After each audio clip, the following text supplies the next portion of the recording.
Nice.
Good morning, everybody.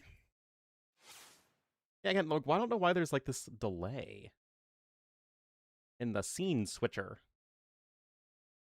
No idea. Anyway, more KOTD action.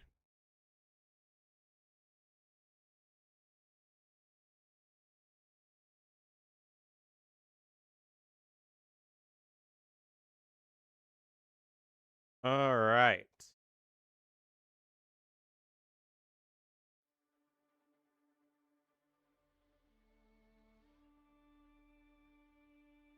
Okay, there's Heart versus Hope. Okay, looks like we have our draft. Where am I from? I'm from the Chicago area.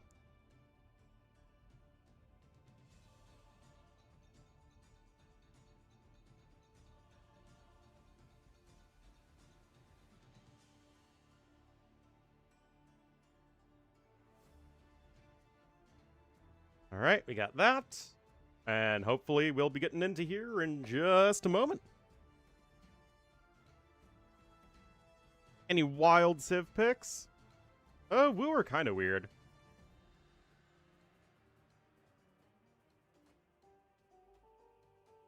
Afternoon all. Hello, McNeely.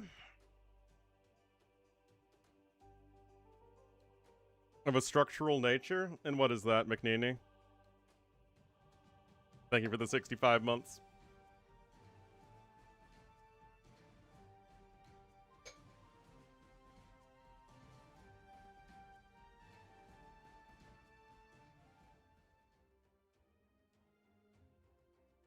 Or poorly explained? Yeah. I was really worried that, especially because I didn't feel like editing it down, I didn't have the time for that,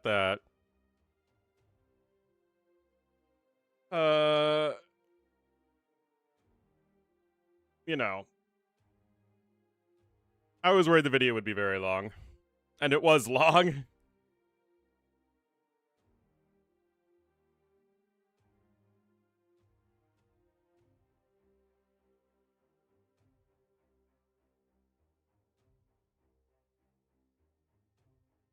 But yeah, basically, like, S tier are the civs that are going to be picked banned every set. A tier are the civs that we're going to see the most of because they might get banned occasionally, but you're still going to see them played a lot. And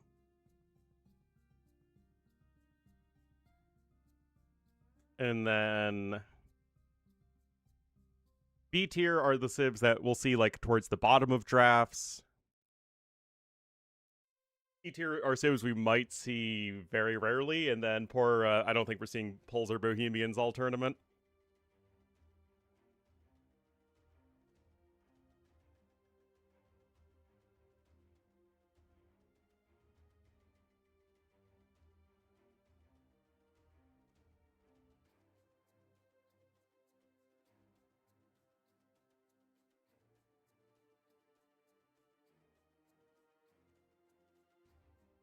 Waiting for the set, we're waiting a big 8 seconds. So if you can just hold on a little longer.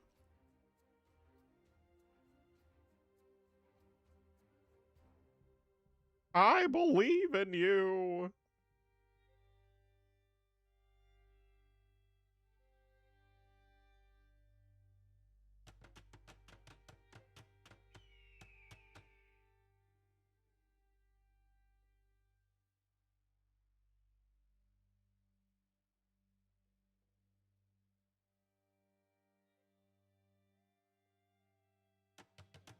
Dragonstar from the British Indian Ocean Territory.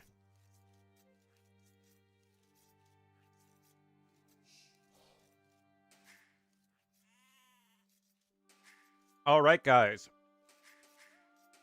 Here we are, another day, another KOTD set. We'll have overtaken here in the red as an S-tier civ, the Hindustanis to the west of the map. And Dr. Agonstar, PhD, going to be in the cyan as the Portuguese, another S-tier civ here to the east.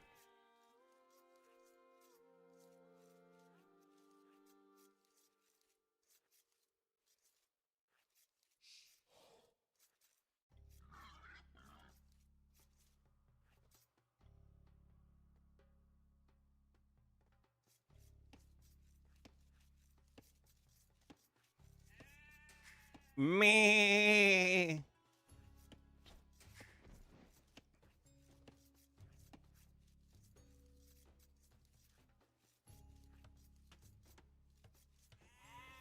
I finally had enough time for my oatmeal.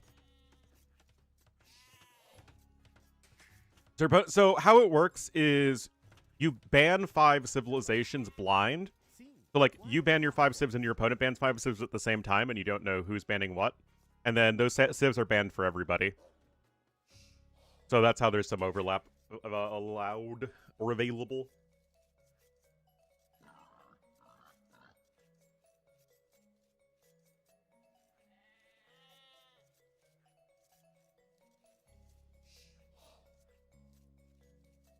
Well, it just goes to show the civs that these players think are top tier.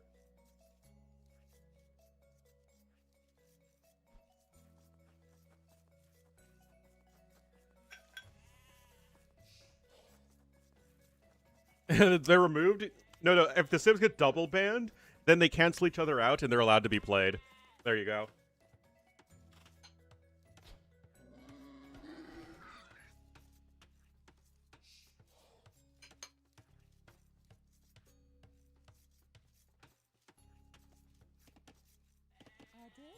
Adish, Mr. Dog.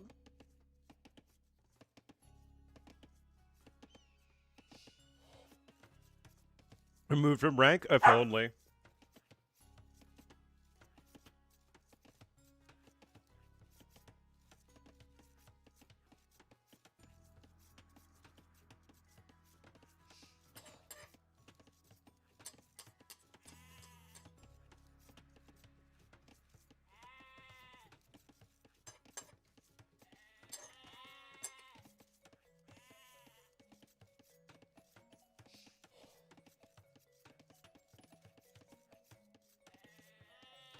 Oh, whoa. No, not the mouse again!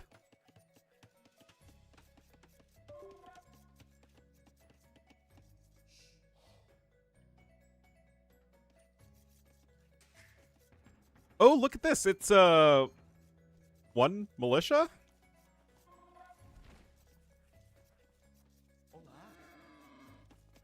Talking sounds slow. Lol.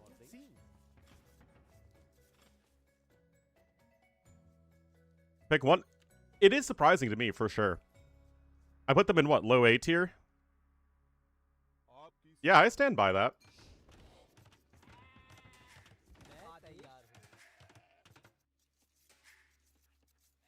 Like, they're a good civ, but are they like a pick one civ?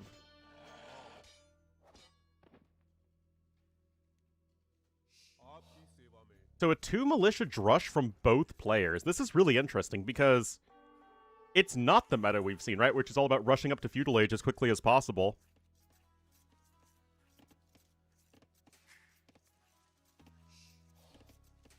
$21 Vils. Getting Loom. Dragonstar is continuing to queue up Vils.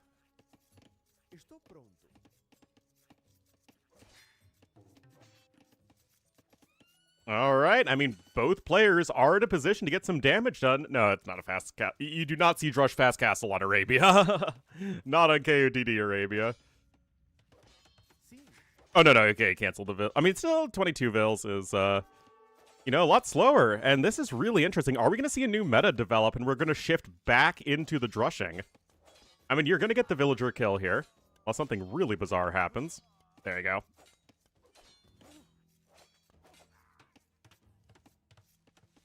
So that is a nice little win here for the good doctor.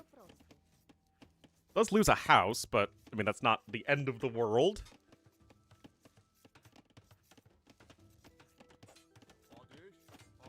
Oh, you did get 4 villagers over here, which is nice, because you can, you know, pretty fully saturate your forage bushes. You got your houses on the way. Overtaken already Dark Age farming.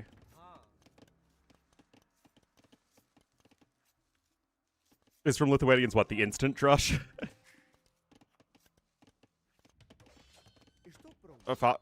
Look at his resources. He's not getting to Castle Age anytime soon.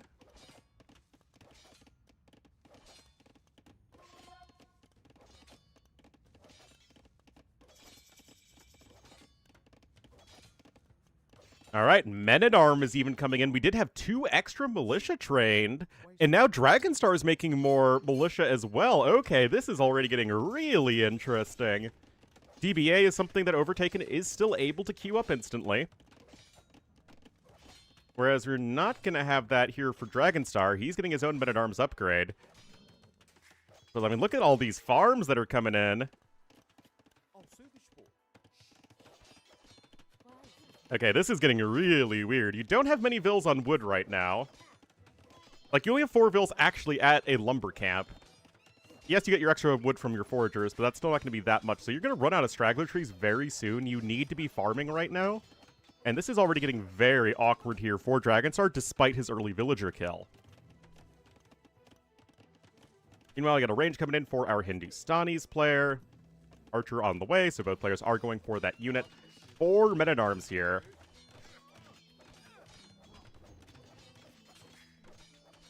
Look at this, Dragonstar accruing some idle time. It's just easier to sustain Vil production with Hindustanis. It is the strength of the civilization.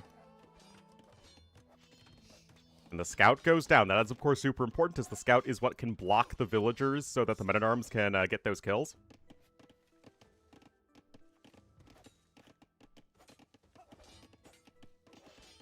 The Pembroke Welsh Corgi is a strange beast. Just making piggy sounds behind me. Like a snuffling pig!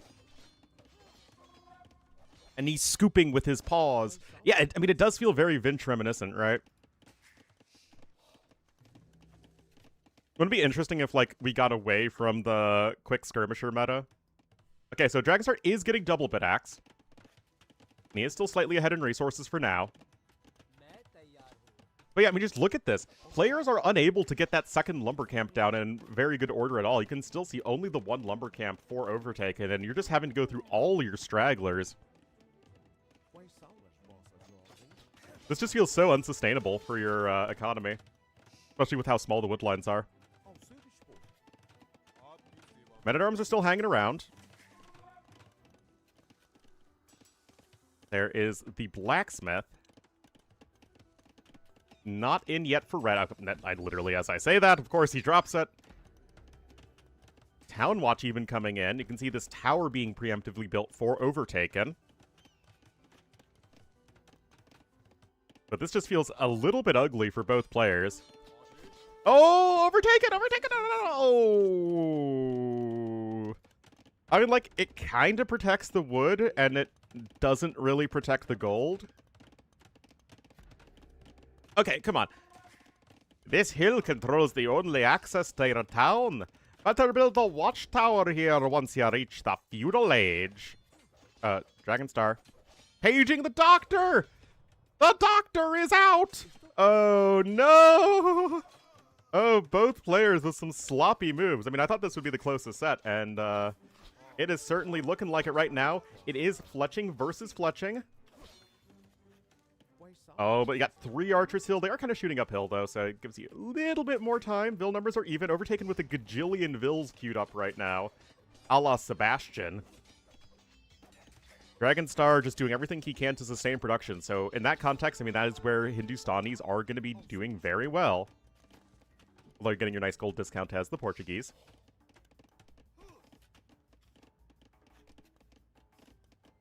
And this is just a messy, messy game already. Fun stuff, though, for sure. Nobody just passively sitting on one range and defending. I mean, they are both on... Oh, 2 ranges! 2 archery ranges in the year of our Lord Doubt 2025? Shocking. +1 defense now on the way. Dragonstar really going to lean into those archers. Guess he has a couple skirms queued up.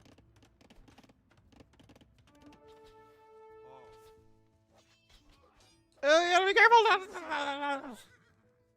Oh, boy. I mean, these Men-at-Arms, they are finding value. 3 kills on them. 3,000 damage dealt, even. But this is going to come at a cost here for Dragonstar. He is going to be slower up to the castle age, especially if he continues to make skirmishers. As obviously those just have the food cost associated with them. Men-at-Arms look like they are finally going to go down.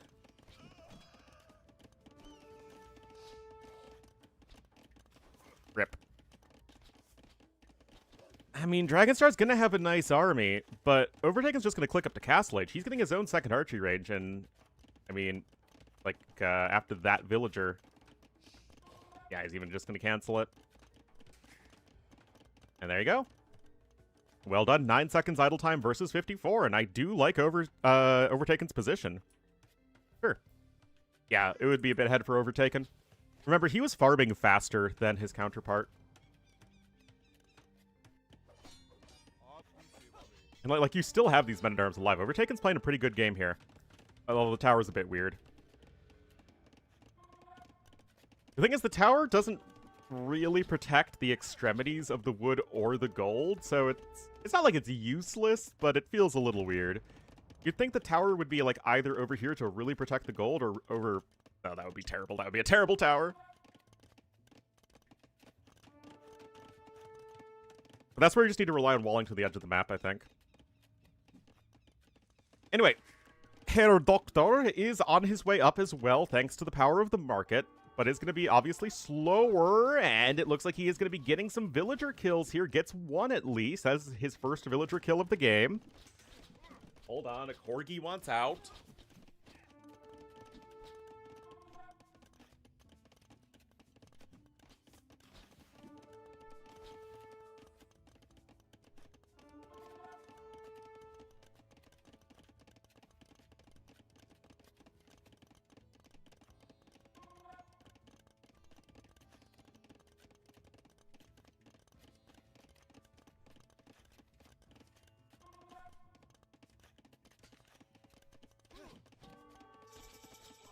Are you unmarketable? Oh, no. Go forward with the archers? Yes, actually, I like that.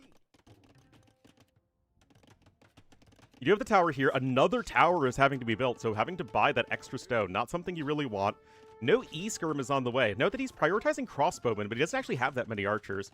So it feels like a slight mistake. And, of course, Villager is going to garrison right inside that tower. And another Vill was actually sniped by Dragonstar here. Getting some good value for sure.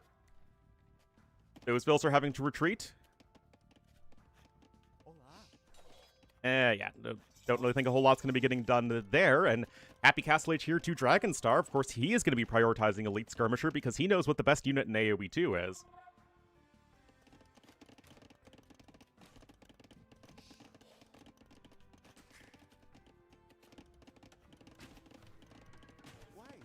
The farming is going to be getting a little bit unfortunate.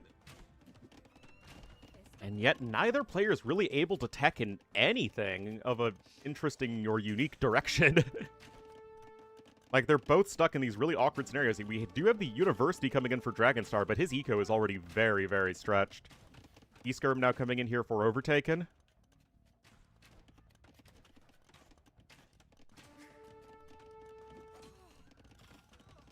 Oh, looks like another Vill did die over here. Dragonstar is still somehow ahead in resources collected. Just doing a bit of a better job of idling his opponent.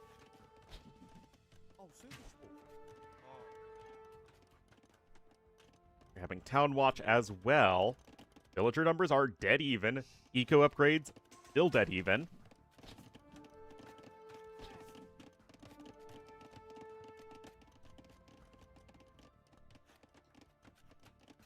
Leather Archer armor is going to be a big one, of course, for the Skirmishers. And Overtaken hanging around here on the high ground, but some good fights there for Dragonstar. He is going to have ballistics here in a moment. The University is only just now on its way here for Overtaken.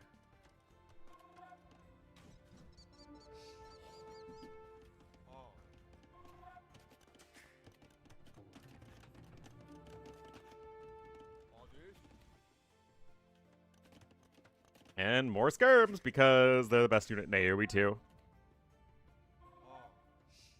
Overtaken does have more army.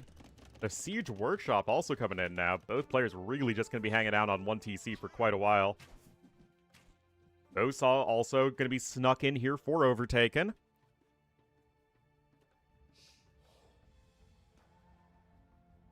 Also, remember, we are not on the next patch. We're, the entire round of 64 is being played on the same patch because that is only fair.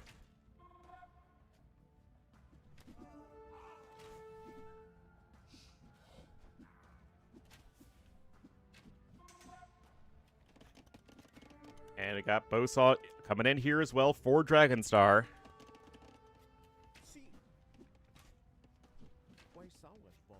Push. I actually think that Overtaken can and is doing the right thing right now, where he is sort of poking around the edges of his opponent's economy. Like, this is a very good area to harass. No villagers could really ever be established there in the back. And as always, the games are live and the casting is pre-recorded, as is the chat interaction. That's all we do here. All right, Bill's going over to Stone here for Overtaken.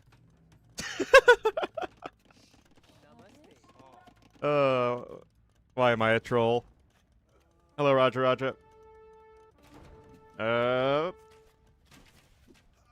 Thracian's flashbacks, oh no.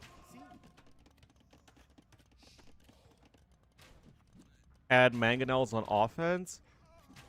I think that for somebody at your level, McNeely, that's actually a really good rule of thumb. I do think that it's still going to be more nuanced at the higher levels, because Scorpions just give you that consistent but not as flashy damage. So, like, if you're not trying to push buildings specifically, the Scorpions can be really good at sort of, like, guaranteeing that you get some hits off, especially if you're using melee units.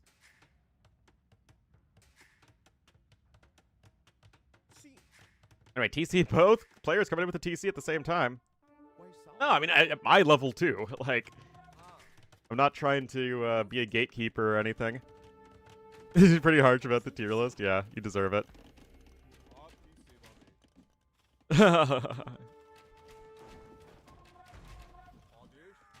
Anyway, guys, Dragonstar's taking some better fights. KD is dead even. Non-pro level? Yeah, if you want to call it that. Another kill here and there, but I mean, this has been a very even game number one. Makes me glad we're casting this series. No, these are like the first two Mangonels out. There's the Siege Workshop coming in for Overtaken. You have Wheelbarrow also coming in for our red player. Of course, this is a pretty dangerous TC at the front. Overtaken living life in the danger zone. You can't complain. There you go.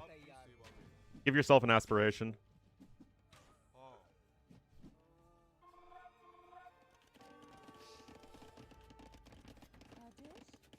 Anyway, here we are. It's rockin' time. And there's actually the third Mangonel out. I mean, this is quite a few Mangonels. And this was what I was talking about, like, the downside of Hindustanis, right? That there are these times, especially in early Castle Age, where you just want knights. Because this is all countered by, like, 3 knights with +1 defense. But, obviously, you just don't have to play into that as Dragonstar here.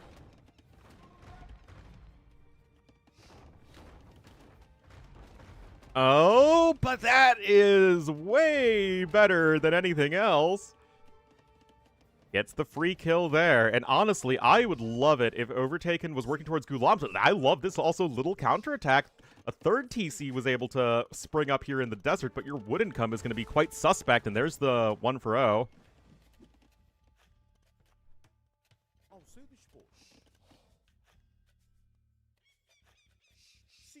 Off, yeah.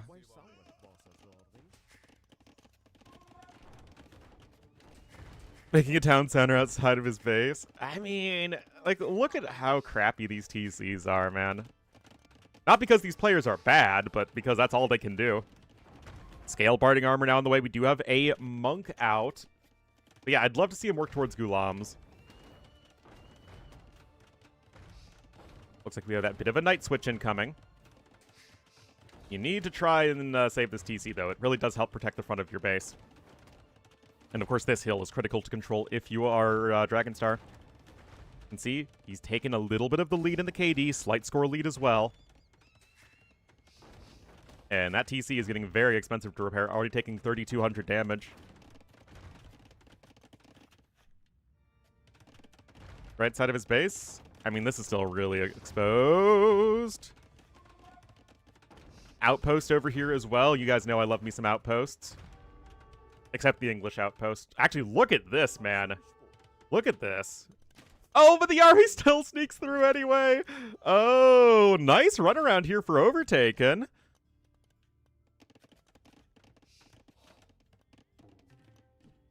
Like, it's not a perfect game from either player, but it's a very evenly matched game, and those are always going to be the most exciting to watch. Toxic Outpost Rusher, yeah. That's Dragon's. I mean, look at this. Love it.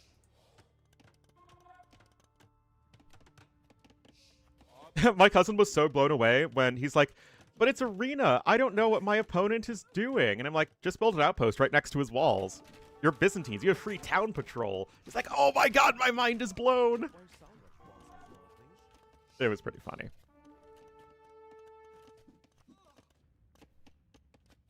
Anyway, Overtaken is, well, getting a little bit of a Vil lead. Been hamster-brained. His favorite map's arena. Could be worse. Alright, Imp is on the way.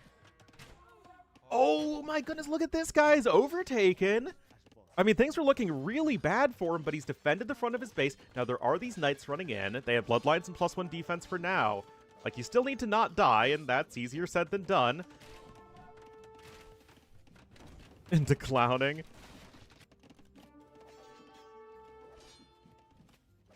Oh, man, guys, this is getting really awkward once again for both players. Got chain barring armor on the way. It's not like Overtaken has a ready switch into camels at the go.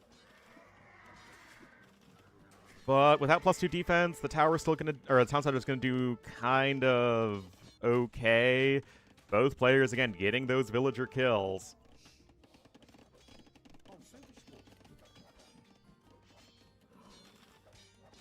Oh, man. Punching down skirmishers with villagers. Overtaken, just bracer in chemistry and hope for the best.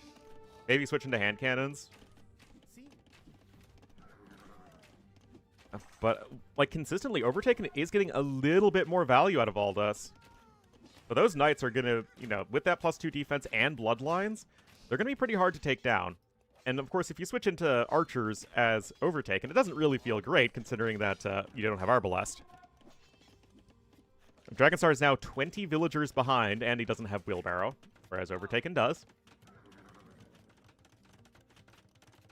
Look at this, he's literally opposite his opponent's base.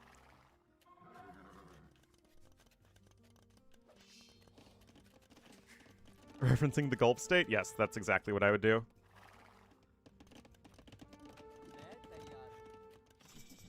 Yeah, I think this is probably the best call here for Overtaken. I was wondering if it might come to this.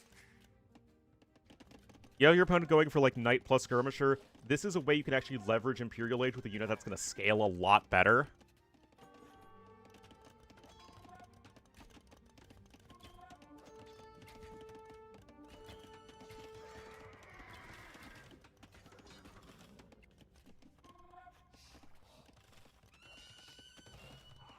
Alright. Indian CA, indeed. Back when Indians had the full archery range tech tree. Race, that's very true. Germs don't have +2 defense even, though, so it feels like there's a little bit of wiggle room here, especially if you can get, like, even a couple good Mangonel hits. No, Mangonel your own stuff. Watch the tier list? You can. Both of these civs are S tier. Like, lower S tier. And I think that, you know, this is definitely a very even civ matchup. Oh boy, guys. Overtaken is not messing around. Look at this play. This is just like slapping your army on the dance floor and saying, come get me, bro. Oh my goodness. I mean...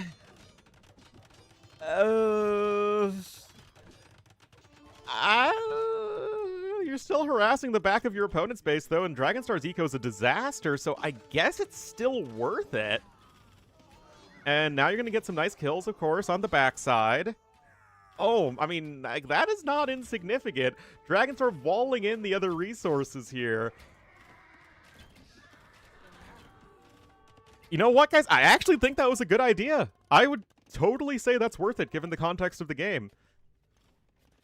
You got Handcart coming in. And now you are still looking at an Imperial Age overtaken with +4 attack.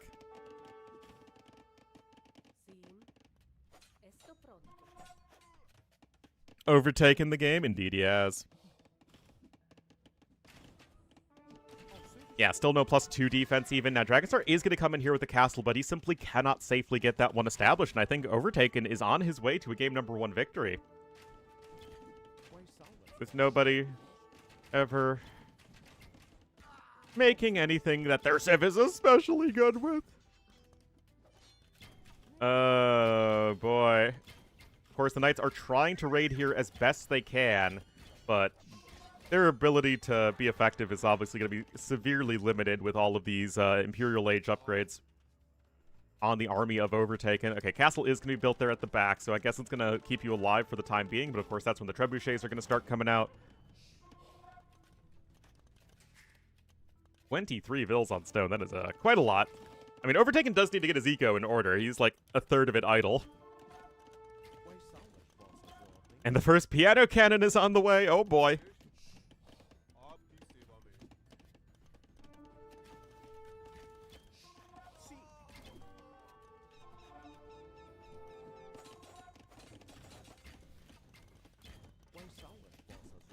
Leather archer armor, I guess, does help. +4 defense even in here for these ranged units.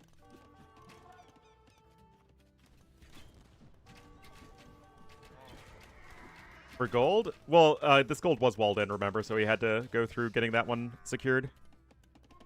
2 to the power of 6 months. Oh my goodness. Grump with the 64. Bunch of stone. It is possible. I think he wants HCA next. Actually, did he ever get Thumb Ring? No, I didn't even get... Okay, yeah, Thumb Ring is priority number 1. Another castle, I think, over here would be super good. Tower coming in from Dragonstar. I mean, he's a fighter, man. He is not giving up.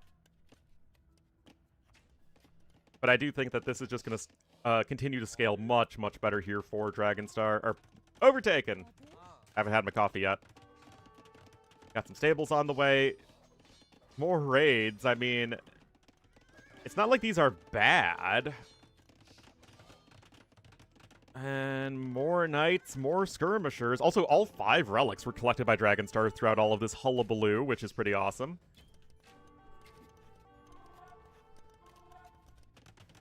Indeed, that castle is going up right where I thought it would. Oh, also you never had bloodlines. Or husbandry this whole time. Yeah, that'll help.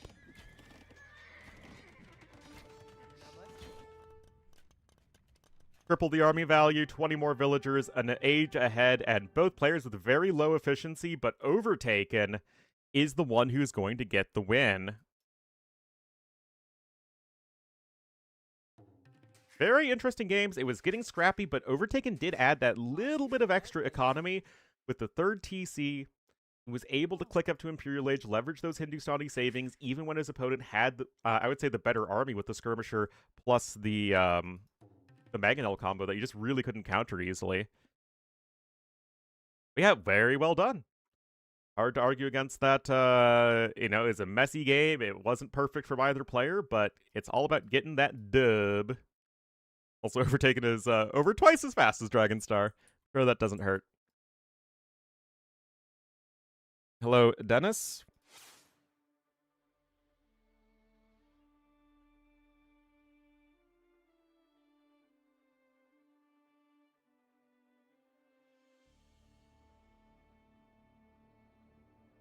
All right, that is Hindustanis over Portuguese. Both are at pick 2, which makes plenty of sense to me. Vikings are also picked quite high for Dragonstar.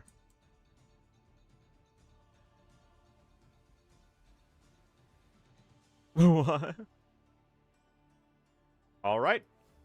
We're going to get right into game number 2 with the number 1 pick from each player.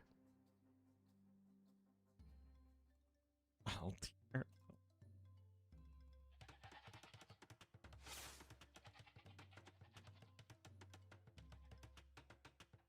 All right, guys, here we are, game number 2. We have the elephantiest of elephant civs, the Khmer, here to the south of the map for Dragonstar down 0-1. And in the red, to the north, as the OG elephant civ, it will be Overtaken. fairly close rush distance. At the end of the game,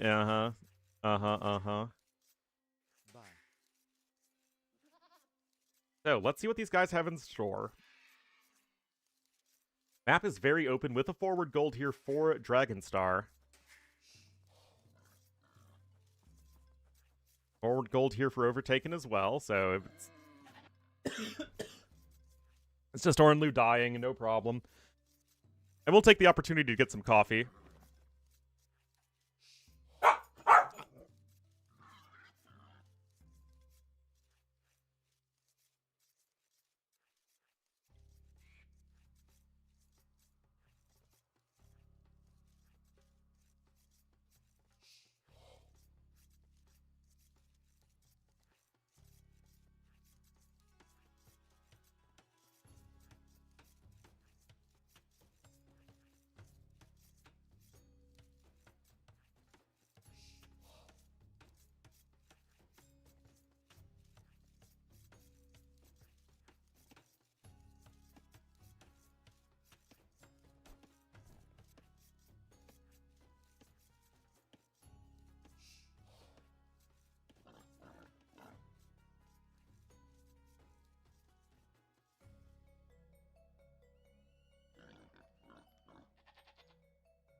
A mangy Mangano.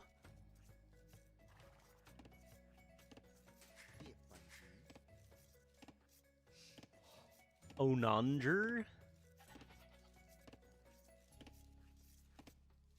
Feels like an old man build. He's only got 2 on wood. That seems pretty legit for Kabare.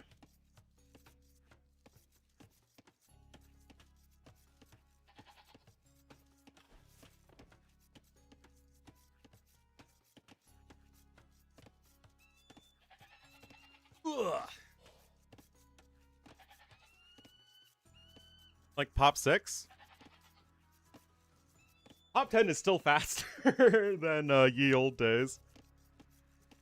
That'll be Pop 12 or 13. Hello, the Fodler of Mood. Is faster than Dragonstar? Yeah.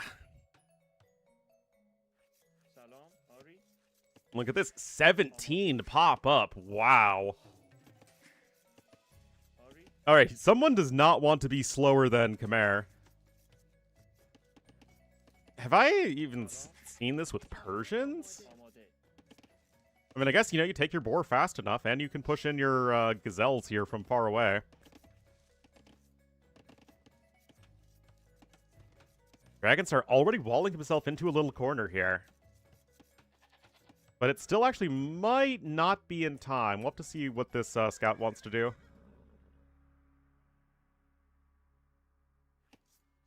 There is, it sure does. And remember, Persians were Overtaken's #1 pick, which is a little weird.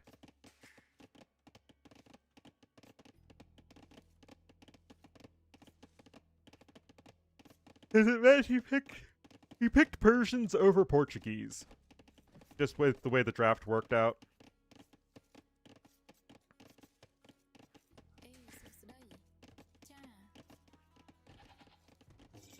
Well, that wall is at least going to be up in time. What is the stable doing at the back? Huh? S-tier infantry civs? No. Oh no, Khitans are technically an infantry civ in part, and they're S-tier for Arabia. Chinese have a bonus to their fire lancers. They're an infantry civ. Very strong. Oh, again, I think Persians are a good civ. Don't get me wrong. I just would put them in, like, A tier. Or again, well, one, we're not on that patch yet. And two, even on that patch, I think Ketones are still probably the best Civ on Arabia. Because the thing with Ketones that I really love with them is that you can play them super aggressive too, and like that's totally fine. Armenians? I mean, I think Vikings are better than Armenians by a little bit.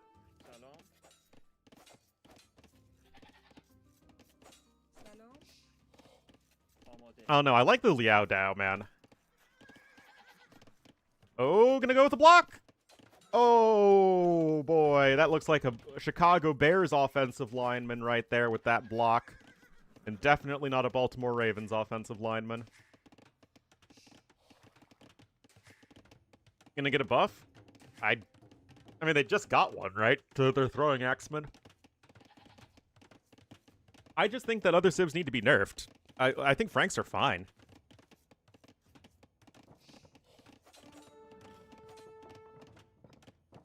Anyway, this time it's a scout opening from both players. I mean, that does make sense with these two civs.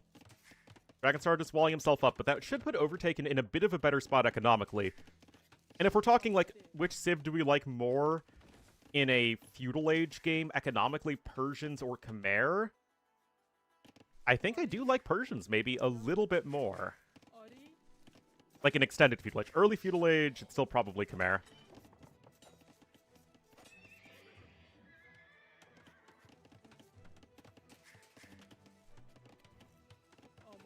DA civs? Indeed. I don't love this. I'd like the idea of securing a second wood line if I'm overtaken, especially because my opponent has such a passive disposition. Oh, no, I think Dragonstar just forgot double bit axe. No way. Oh, I guess he is just adding in a bunch of farms right now. Look at this farm. Look at this farming rectangle. Just one spearman out. Oh, nicely done here for the doctor. Gets a kill.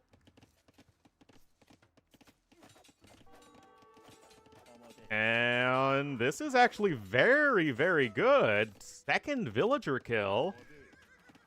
Nothing fancy, just... Ah, I'm full walled. You're not full walled.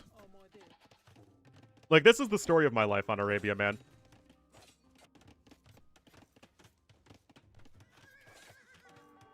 That another one? Oh, yeah, that was an important save right there.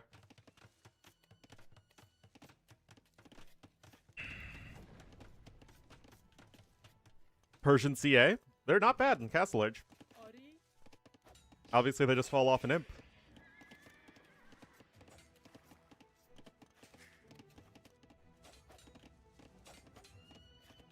The safest farm. Oh, did it? Nicely done. So we have horse collar, but no double bit axe, and double bit axe, but no horse collar. Preemptive Watchtower. Overtaken has done this now 2 games in a row, where he just goes for a very, very safe and preemptive Watchtower. That said, Dragonstar is a Villa ahead, still 0 seconds idle time for him. And he got the 2 Villa kills, of course.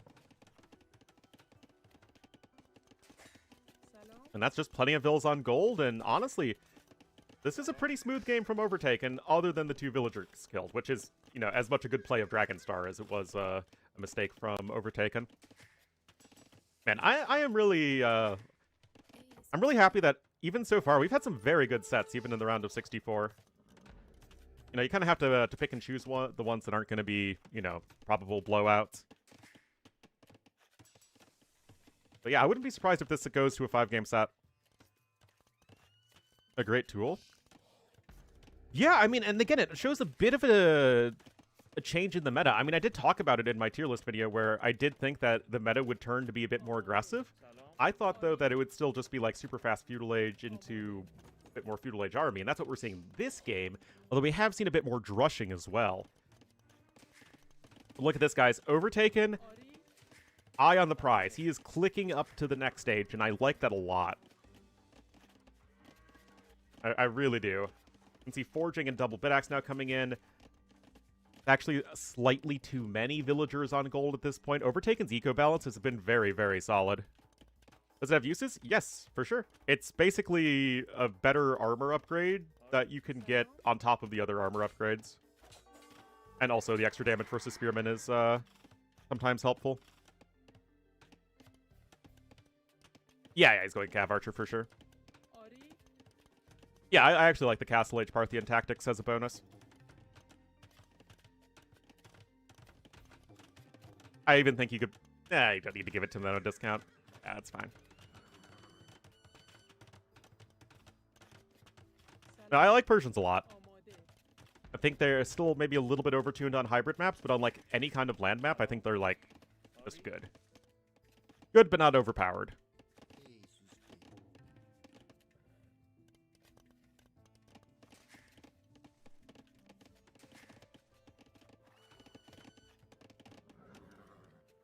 Also, when those scouts just had to leave the base right now, I actually heard Overtaken say, "Who would be wise to withdraw from our lands and pursue your petty conquests elsewhere, Dragonstar?"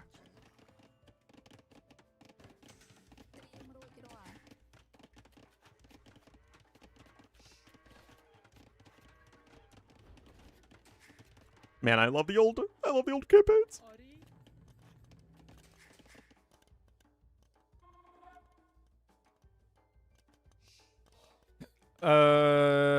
Seven to some civs? Honestly, I'm fine with the Caravanserais. I mean, Persians are just a good team game civ. I still don't think they're necessarily, like, a big pick over Franks, Cumans, Poles, Burgundians.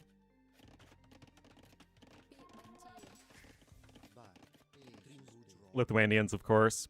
Way.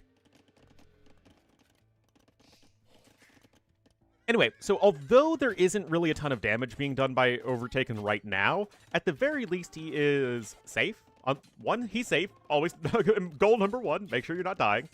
And two, he's keeping his opponent on the back foot. Now, I do like that Dragonstar is still being active with the Scout Cavalry, trying to see if there is a chink in the armor of Overtaken's defenses, but there isn't. This is all full walled. But, you know, importantly for Dragonstar himself, he's getting up to Castle Age. He's doing fine. Gonna hit Castle Age with a lot of resources as well. Probably gonna go for some light cav and some scorpions to help deal with the cav archers. I like that a lot.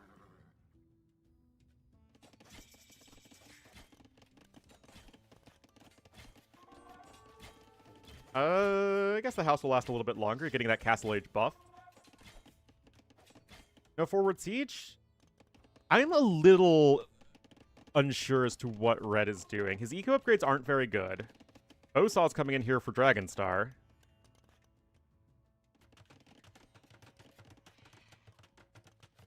There we go. PC number 2 is immediately on the way here for Dragonstar, who's got some very nice farms. Look at these farms. But that's going to be very important, right? It's going to give you the light cav that are like that meat unit that you need.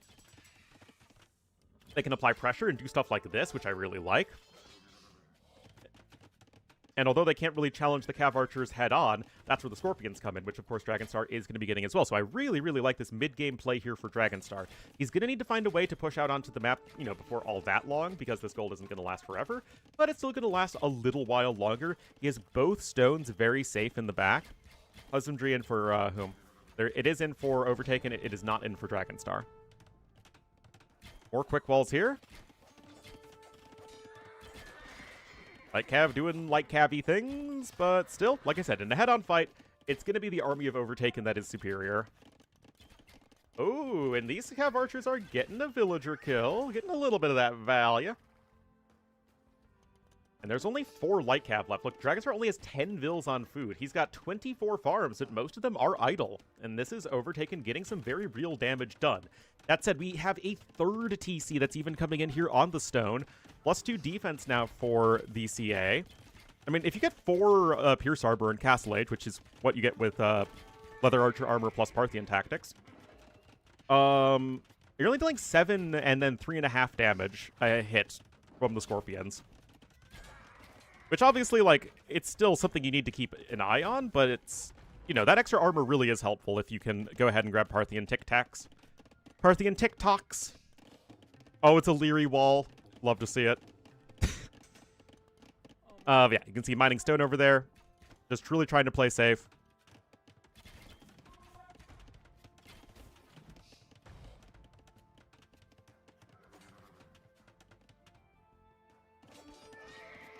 Dragonstar definitely using his Civ, though. He even has a slight score lead. Res collected are in a dead heat. Again, he's got the better eco upgrades as well, which I really like, and he's got Khmer farms.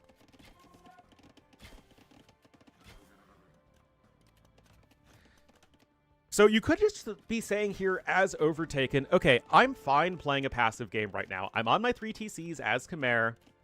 He's been very active with his scouting, which is something that he also did very well in the last game, if you remember. He sees his opponent hasn't added any TCs, at least in a little bit, so he knows that, okay, if Overtaken has added TCs, they would have to be pretty recent, and you can see that he hasn't even added TCs in the first place.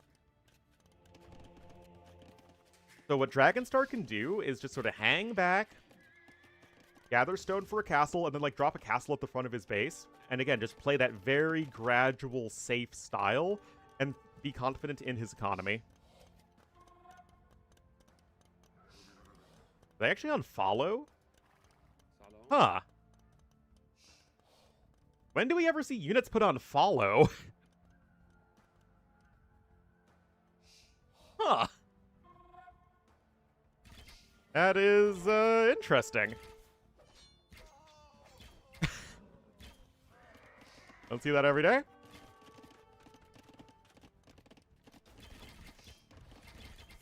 Scorpion getting some damage there.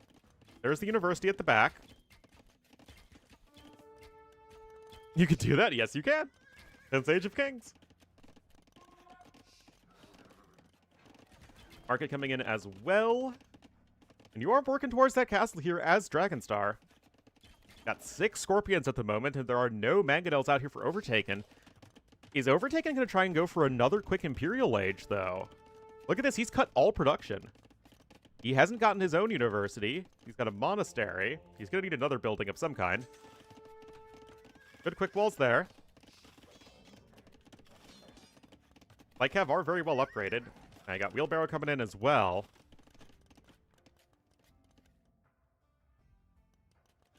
Like 15 APM? Yeah, that's fair. That's fair. All right, guys, let's see. The thing is, obviously no Bracer, and that's a lot of your power spike in an early Imperial Age with going for any sort of range unit is going to be that Bracer upgrade.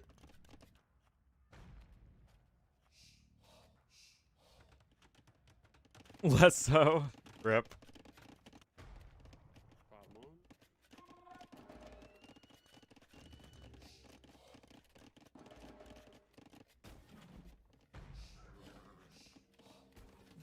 Ballistic's going to be in here for the Scorpions, and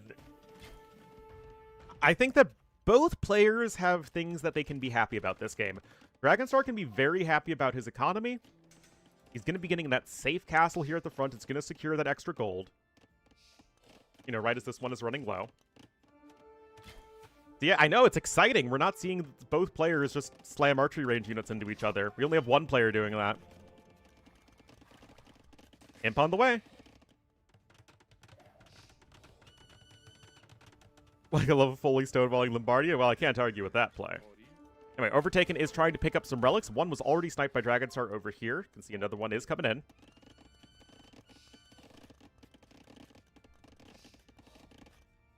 A castle when he hits Imp, but it's... Well, can he get a forward castle? Age up faster? Yes, they do. OG Malay.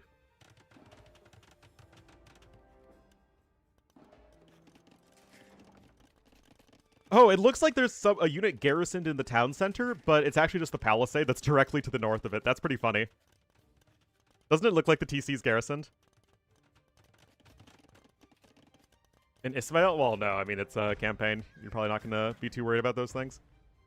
That is a lot of Scorpions, guys. And look at this. Castle has to be built defensively. That is so huge for Dragonstar because it means that he doesn't have to deal with the castle right here in an immediate Treb war. Love it, love it, love it.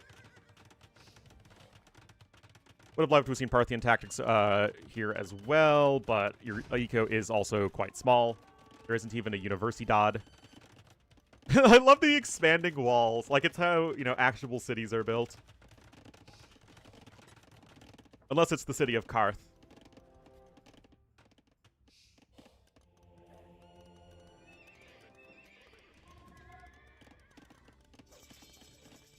All right. Imp is in. Herbal medicine, dude.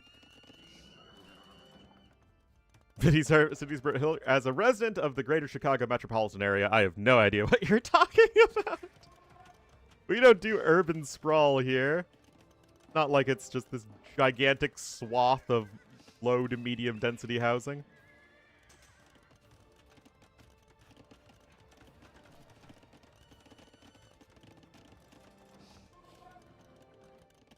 Anyway, Knights are coming in. They're going to try and go for Cavalier plus Scorpion. There's Parthian Tic Tacs. Got Thumb Ring coming in as well. So we are starting to round out those CA upgrades, but obviously this will scale better for Dragonstar, especially if you can go ahead and pick up Heavy Scorpion. Got double mining camp here. Dragonstar is going to try and go for some relics of his own, although that's going to be no guarantee. And of course, bombard cannons for the Persians are going to be a very critical tool for them. Okay, that's a thing, I guess. Chevalier. Plate barding armor.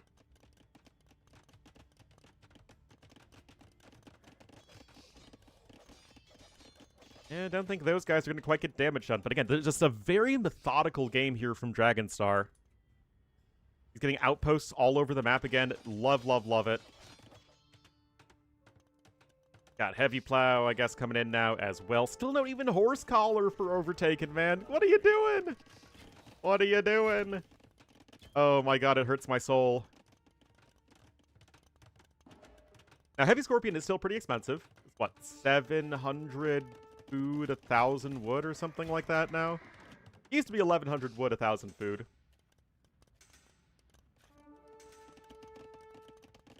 But Cavalier is in. You're getting the rest of your eco upgrades as Dragonstar. And I just feel like, again, it's just methodical. It doesn't take any risks unnecessarily, but it also, you're comfortable in your economy. Now, you got to be careful about this. Oh, that's not bad here for Overtaken. Got 2 trebuchets out to 0. And uh-oh. Well, one, that castle isn't happening, obviously. But other than that, that is almost all of the Scorpions down. You are on 2 siege workshops, although one's like all the way back at home. And that is the exact fight Overtaken needed. We have some units that are looking to counterattack right here, but I still feel like Dragonstar fundamentally needs to be working towards a bunch of Scorpions. Because that feels like it's the only thing that's actually going to be able to challenge a gigantic group of Cav Archers. And it's getting to be a pretty gigantic group of Cav Archers. Fully upgraded for Persians other than HCA.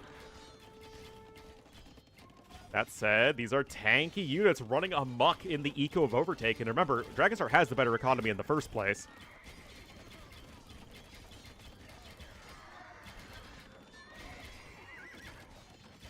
Oh, and then on the other side, look at this. Trebuchets were sniped by the reinforcements of Dragonstar. Very well done. Look at this, guys. Dragonstar. With some really critical wins. 31 villagers killed this game. Sniping the trebuchets, he now has that advantage. Cavalier is still running around. Heavy Camel coming in for Overtaken, but he does not have the economy to support that whatsoever. Got Blast Furnace coming in as well. The Cavalier are an interesting choice. I thought he would be focusing more on Heavy Scorpions and then just using the Light Cav to raid, but no, just saying I'm going to dive bomb you with my Cavalier and just outmaneuver you with my cavalry units. And obviously that is working out just fine for him. You still have to be careful of the CA, though. I mean, I know they only deal 3 damage a hit right now, but they're still scary.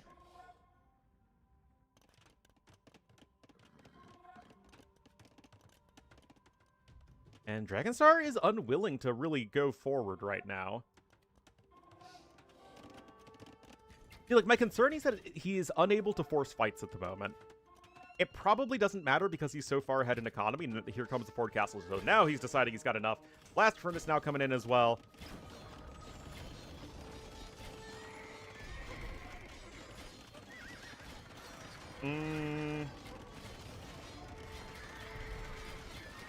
It's probably fine.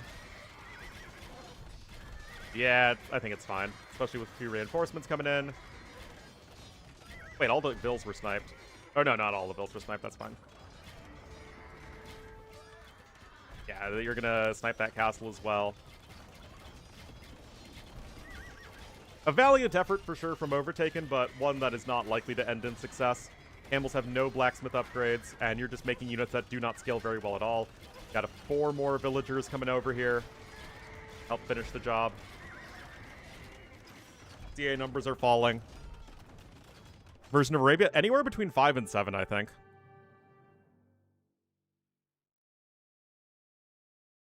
Anyway, Dragonstar ties things up. Very well done. Again, just so secure. Not bothered at all about the Persian Cav archers in the mid-game. Yeah, they got like a couple villager kills, but it is all about just defending, getting your eco down, forward castle when you need to, up to Imperial Age, and then just getting that better imp army. Scaling a lot better.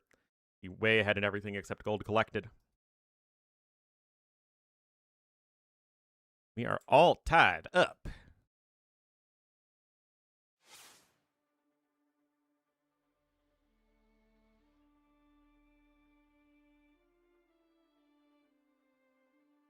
All right, that was the number 1 pick for each player. Flubbed early Castle Age. He didn't really expand his eco in the way that he kind of needed to.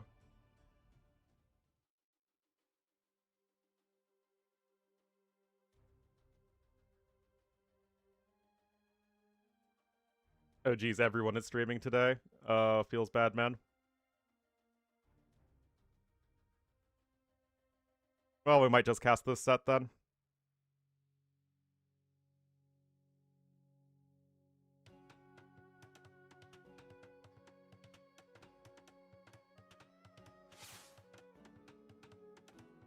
Alrighty, guys, here we are. Game number 3. We will have in the Cyan to the west as the Georgians.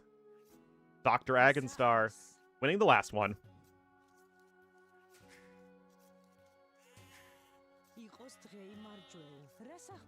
And to the east, in the red, as the Japanese, it will be Overtaken. So, Japanese at pick number 3 is pretty surprising to me. Like, Georgians, high A tier civ. Japanese, I put them in, what, low B tier? That said, they are a very good aggressive civ. So, like, you have those opportunities to make something happen early on.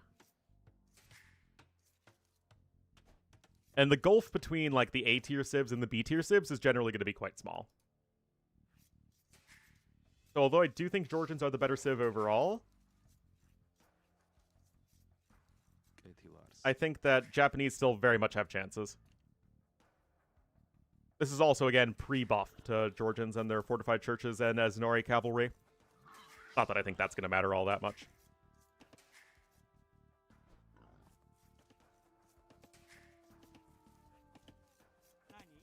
Anyway, 2 on wood right there. And Georgians, well, it's okay if they're wrong. I think, you know, on Arabia, for sure, they are.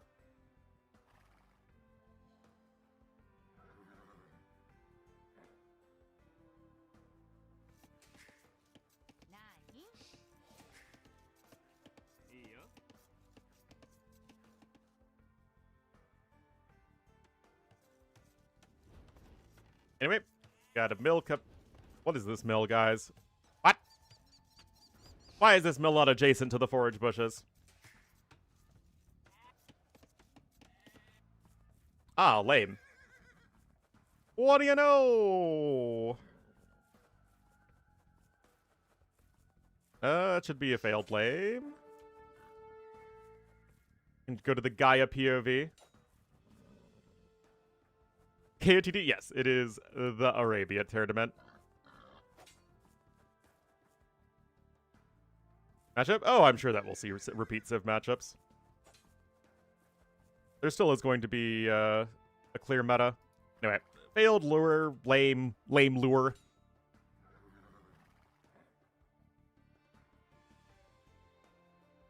But I do like the draft rules this go around, for sure. Oh, so, I mean, I guess you stopped the lame, but you also forgot to build your 3rd house, so... I guess a win is a win. Let's look how ugly these houses are, man. Yeah, they're 10 admin bands. You know, you got your 10 random bands, and then you have 5 bands per player that can overlap. So between 15 to 20 civs get banned. And look at this, guys. It's another drush.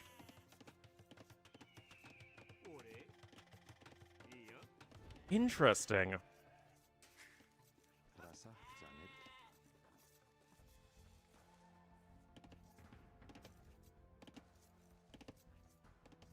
Maybe in heavy, maybe that was worth the scout HP. Oh, I mean, it's not like something you know.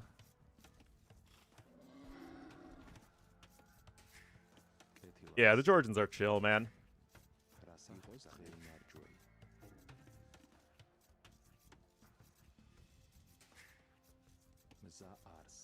Zaars. So, you have like a slightly over 1 villager lead right now as Overtaken, because you didn't have to get Loom until much later. That said, Dragonstar is going up to Feudal Age on 19 pop. Definitely not the early game he wanted, though.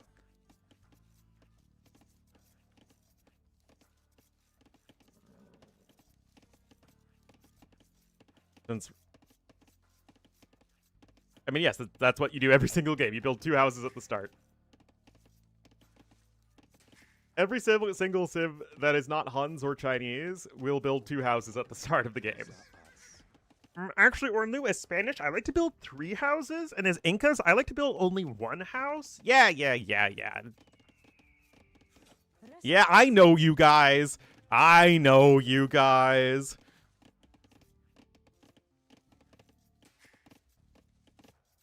Most pedantic viewers ever. Hey, guys. All right, Two Militia here. Oh, I Spanish 3 because you can build 3 houses as Spanish with your 3 starting villagers and still have time for that first villager to train and not have any idle time.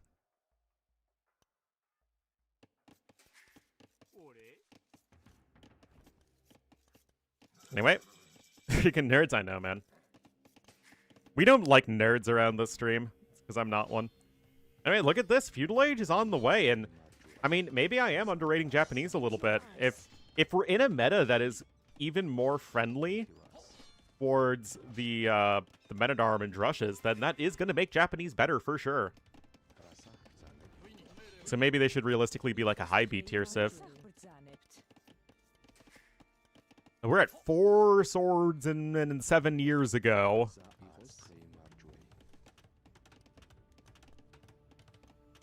Little neighborhood and have 8 houses? Okay.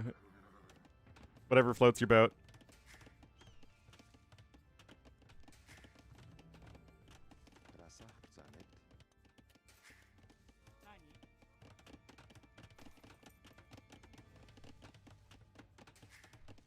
DBA on the way for Dragonstar, but this is not a pretty early game at all.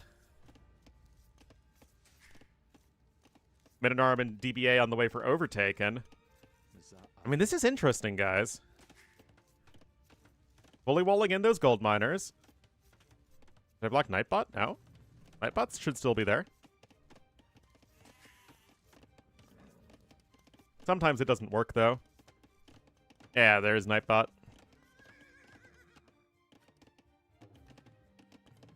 Alright, archers are on the way for both players, but this is going to give Overtaken that early military advantage.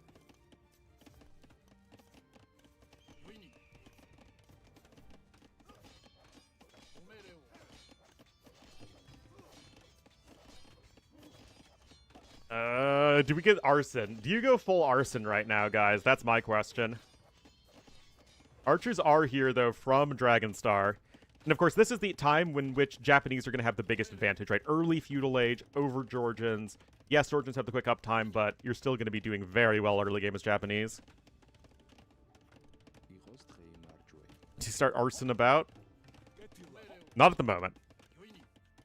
We'll have a skirmisher follow-up, but, of course, that is very, very heavy on the food. And that's going to be tough to sustain. Overtaken was still able to get double bit axe, though, which is really helpful. Scout trying to get a couple extra hits as well.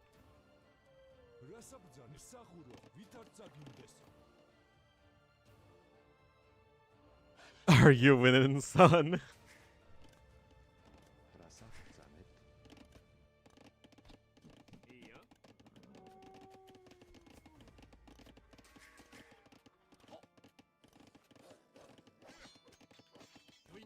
Alright. Overtaken, looking to go right back out on the map. Padded archer armor. What? Is he one of those weird people that thinks padded archer armor is better than fletching? Nice hit there for Dragonstar.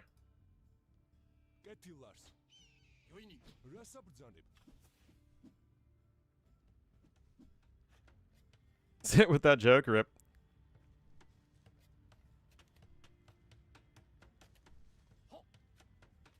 Alright, fletching coming in as well. And Overtaken is developing a pretty nice farming eco. He's going to be up on 12 pretty darn quickly. I mean, Dragonstar is only on 7. He's actually off of gold completely as he's like, okay, it's going to be one of those games.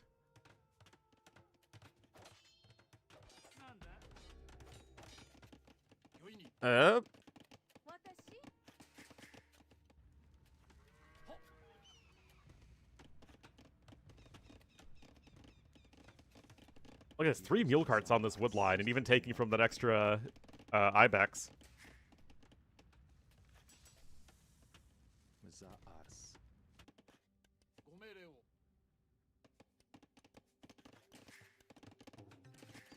Another house in, and honestly, like, this has just been such a clean start from Overtaken. Ahead by 300 resources. He's still doing totally fine in army. He's got 5 men-at-arms.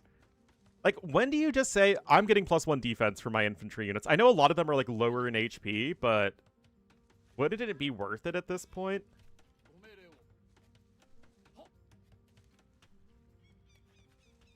Like, especially over +1 defense for your skirms, since it doesn't do anything against the other skirms. Got Town Watch incoming, I guess. Got another archery range on its way, of course.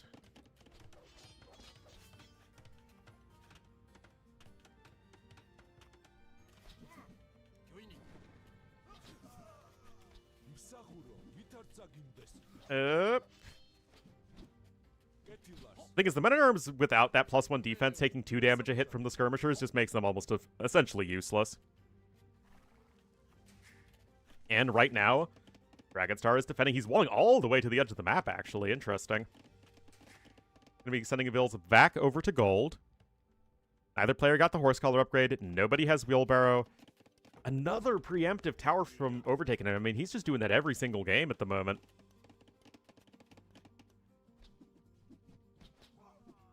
But right now, it's a big old blob of skirmishers. Dragonstar selling his stone, interestingly.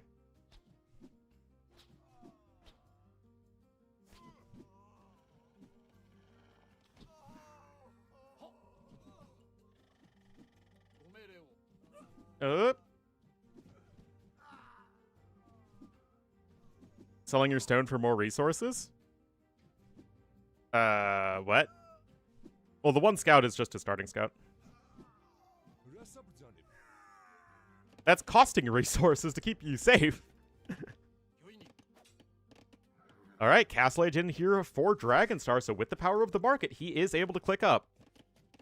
Secure other resources? Yeah, but it doesn't, like... It costs resources, it doesn't help you gather more resources, right? It's like an insurance policy.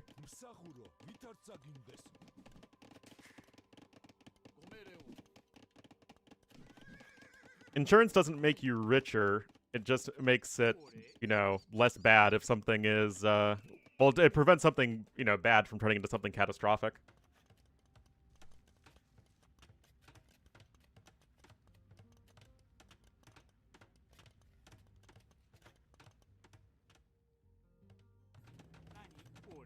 Well, yeah, basically that. Anyway, it's time for more Cav Archers. Oh my goodness, I love Japanese as a Cav Archer civ.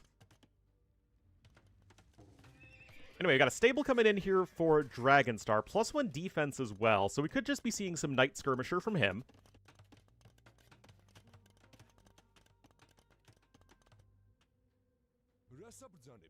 Ro64. Getting a horse collar. And I have to imagine most of these farms are not going to get reseeded, as they are going to be sent to Wood and Gold to do mostly Cav Archers. Example of insurance. Yeah, that's what I said. The Garis get to... What? I have no idea what that is.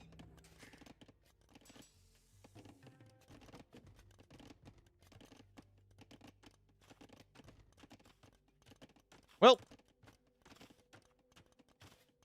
Oh, hey. Thanks to the raid, Viper.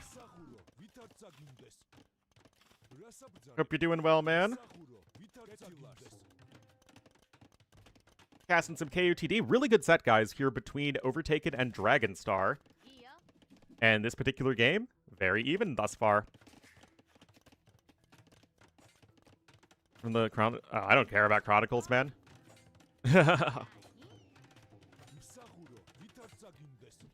Hello, everybody. Bosaw coming in here for Dragonstar. First Fortified Church immediately placed there on the gold. Again, just to throw out there, I did do a tier list for KOTD Arabia today. Or it came out today. I did it yesterday. Siege Workshop coming in, and there is the Cav Archer production for Overtaken. Next, it's actually going to be Islands. It's King of the Desert Islands.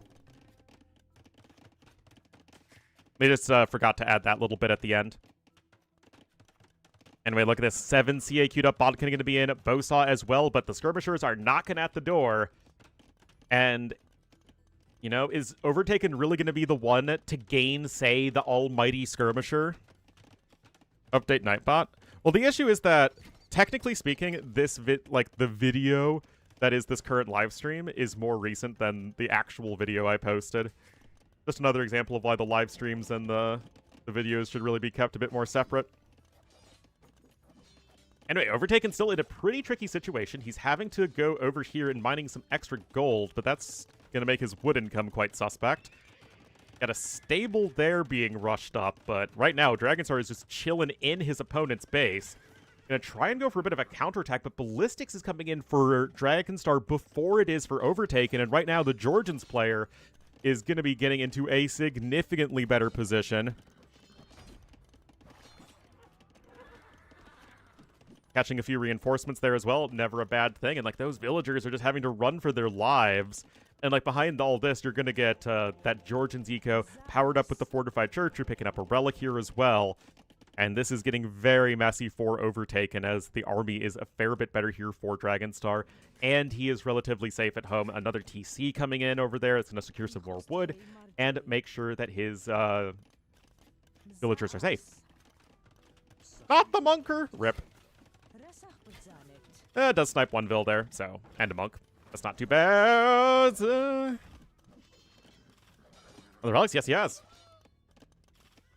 Been very diligent about that. Bloodline's now coming in there for the CA, but this is somewhat reminiscent of the last game, guys. Remember, you had the Persians for Overtaken. He was chilling on 1 TC, making Cav Archers, but although he could kind of sort of keep up economically, he just didn't have the proper scaling of his army into the late game.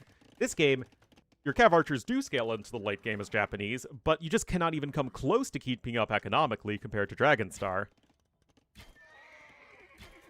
The higher seed is Dragonstar.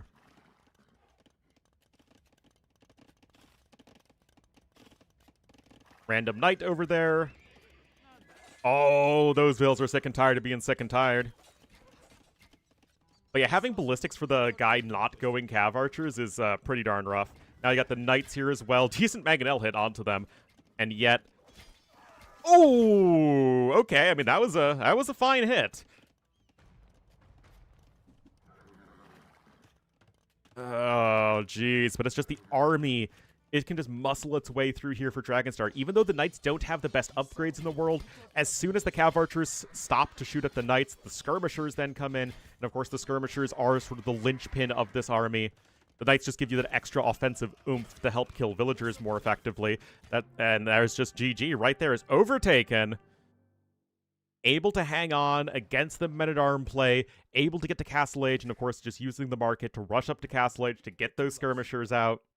Get those walls down. I mean, yeah, it's the meta, but there is a reason for it, and he has done exceptionally well. And after dropping 0-1 at the start, winning 2 games in a row, and of course the Georgian Eco helping him out here a fair bit as well. I'm just saying the Georgians absolutely are top tier civ. Hey, T West. What do you think of the changes, T West?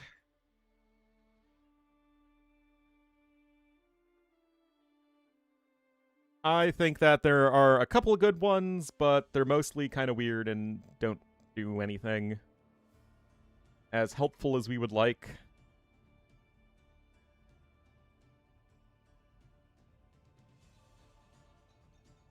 Georgians over Japanese. And again, I do think that Georgians are a better civ than Japanese as a whole.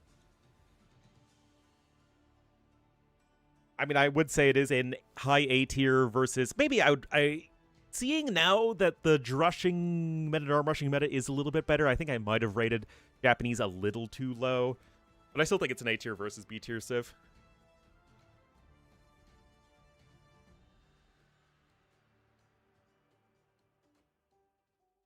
But yeah, what do you think of the balance patch? And we are getting into the next one.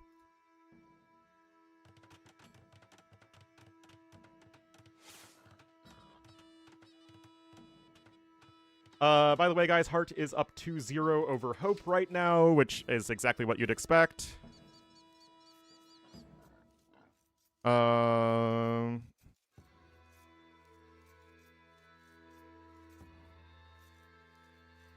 Wondering, is like another set today. Oh yeah, so you have Yo versus Uzzi starting in a half hour, and then Leary versus Repard starting 2 hours after that, and Classic Pro versus Wide 2 hours after that. We'll see. We'll see. Yeah. Most of the changes, yeah. Let's get a single new player in the top 16. I mean, this would be the tournament where it would happen. Double nerf. Ketons I still think are going to be top tier. The pastures are definitely more expensive now, but they also give you more food. So it is a slight nerf overall, but the pastures, it's like more upfront cost, but the pastures last longer. Yeah, the being built slower is like a little bit unfortunate, but again, I would still consider Ketons the best civ for Arabia, personally.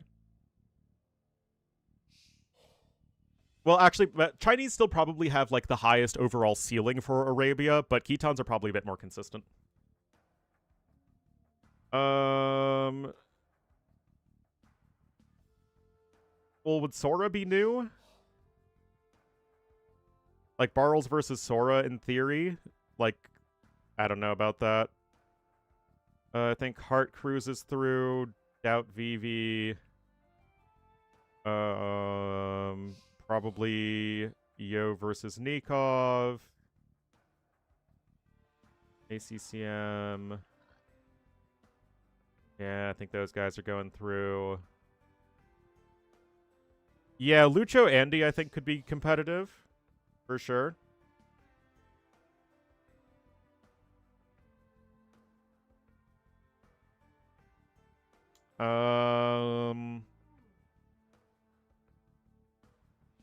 Yeah, I don't see a whole lot of new players going through.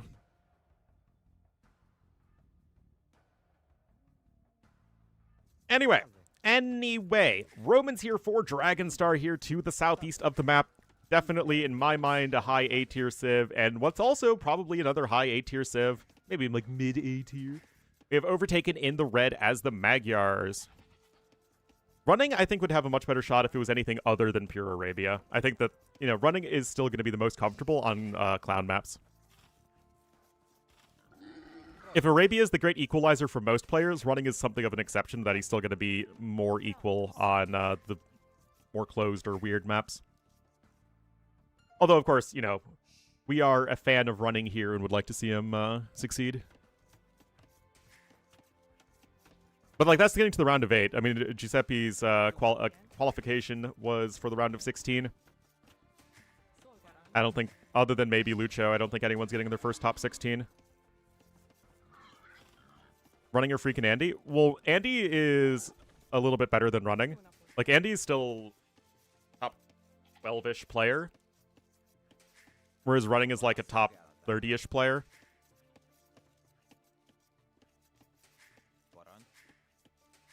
So I think that, you know, it's just Andy's a little bit better at everything. Upsets in general? Okay. Anyway, 18 pop. Up for Overtaken. And 19 pop for Dragonstar.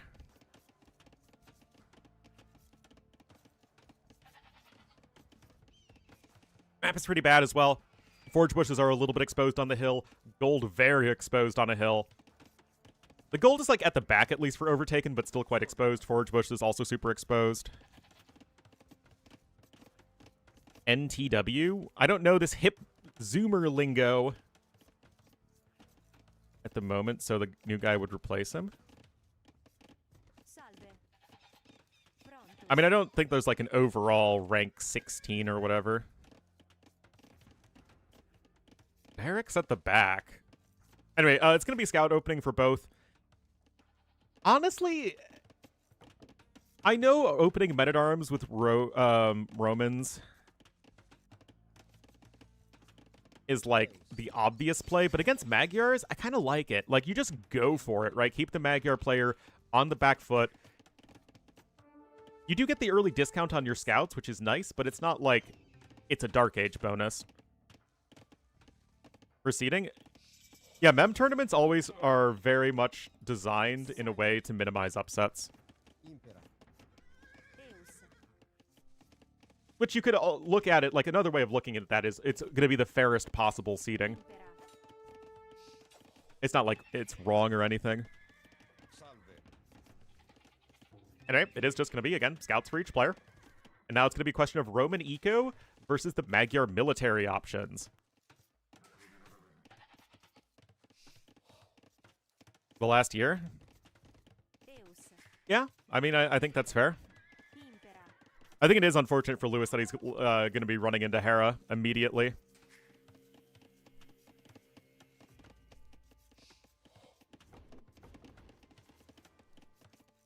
His sudden death and all that? Exactly. Yeah, like, mem tournaments are always set up so it's like the established best players meeting as late in the tournament as possible.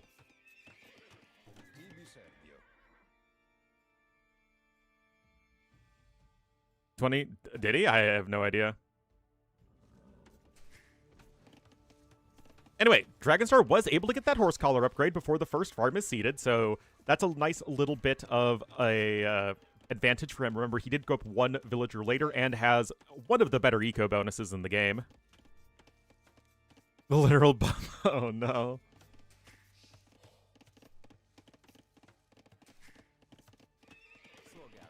Solgataro. Yeah, obviously, no bloodshed just yet. But if things just kind of keep on happening where neither player is really getting a whole lot done, this is going to be very good for Dragonstar, as he should get a, you know, decently faster castle age time. Although he does need to get gold somehow. He could go for the gold at the back if he wants to. And yeah, he does see that. Okay, so gold here at the front. Is he going to go with the preemptive defensive watchtower? Is Overtaken going to do that? I mean, Overtaken has done it literally every game so far.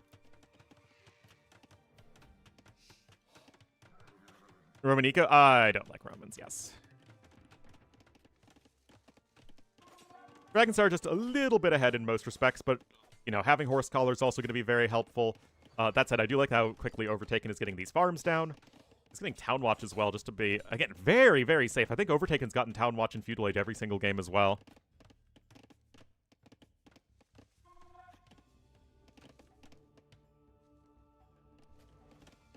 Field, I would give Hera probably an 85% chance to win KOTD.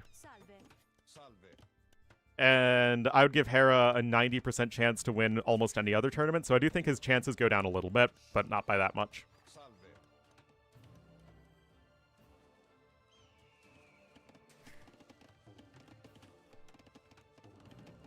Anyway, Overtaken is making skirmishers. Again, he is playing safe. Not taking any risks, but this could... You know, it's playing safe is a risk in itself because you could end up just falling quite far behind into the Castle Age time. That said, the eco balance leaves a little bit to be desired here for Dragonstar. 19 on wood versus 8 on food. He really does want more farms, but he's just archering it up right now. I kind of like this more for Overtaken, right? Better balance on the eco.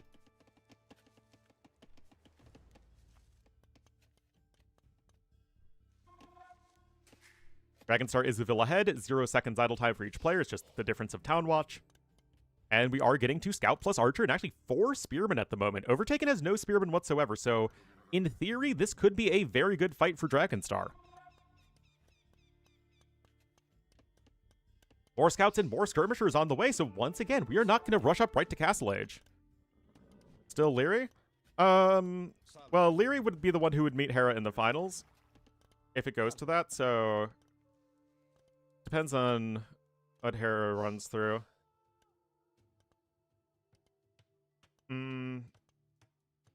Is there a world where Heart beats Hera on Arabia only? It's not impossible. Is there a world where Yo beats Hera on Arabia only? Unlikely, but not, like, impossible. So, I mean, Hera would likely need to run through Heart, Yo, and Leary. Oh, is ACCM in there? I mean, I couldn't quite see easily. I think ACCM is on the same side of the bracket, so it'd be either ACCM or Yo he'd be up against. Possibility? Absolutely. I mean, it's going to be fun, right? For sure. Anyway, look at this. Second Lumber Camp only just now coming in. Overtaken isn't on gold whatsoever. Scale Mail Armor now coming in, of course, double the effect there for the Romans. And in a world where I think that both players just rush up to Castle Age, and that is, you know, what the traditional meta would be on this map. Either player is doing it. Both are continuing to make army, and there it is. Feudal Age Town Watch from Overtaken and the defensive Watchtower. He is playing so safe, but he is falling far behind in economy because of it. Oh, the skirmishers are stuck. Uh-oh, that's not what you're looking for, as Dragonstar are going to take a much, much better fight. Yeah,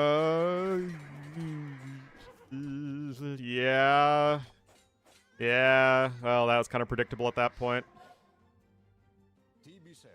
Just too many units on the dance floor. Those skirmishers not in a good position. Hera and Vinch are on the opposite side of the bracket, but Hera will only need to face one of Vinch or Leary to win the tournament. Yeah, that was unfortunate there for Overtaken. Just a little bit too far out of position. The gold is also not safe whatsoever, and things are just, I think, quite possibly going to get out of control very, very fast. Better army composition for Dragonstar, and he took a good fight. Those things compound to be an excellent position for our Cyan player. Heals are also getting a little bit idle as well. Dragonstar now has that farming eco that he's really looking for. Double ranges again. I mean, if Mem is looking for a more feudal age-centric Arabia, he's getting that.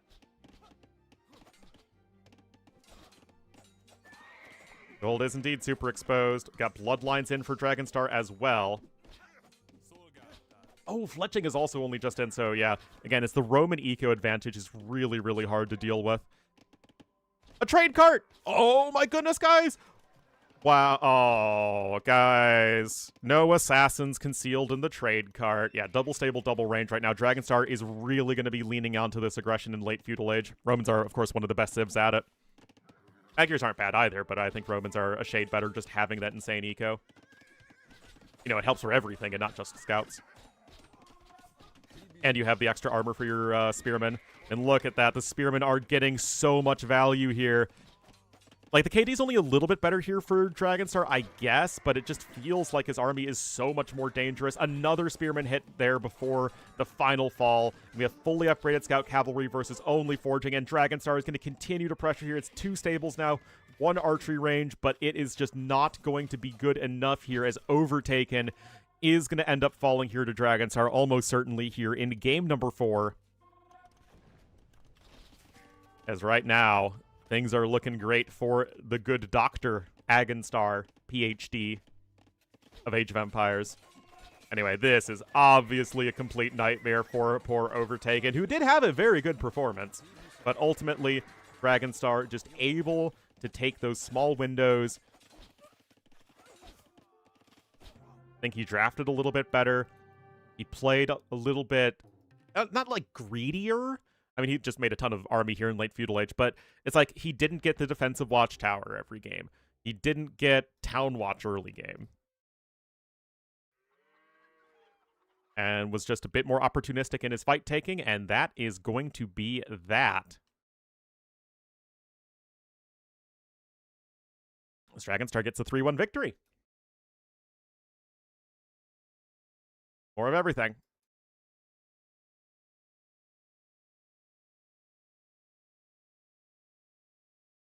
Punish the tower. And it's just about attacking where the tower is not located, as the one tower simply does not control everything.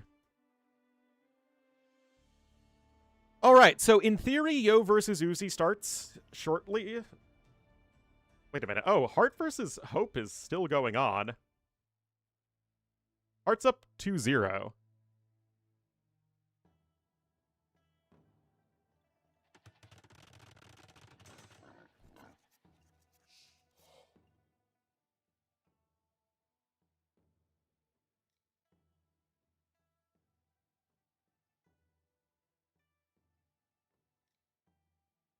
Peru.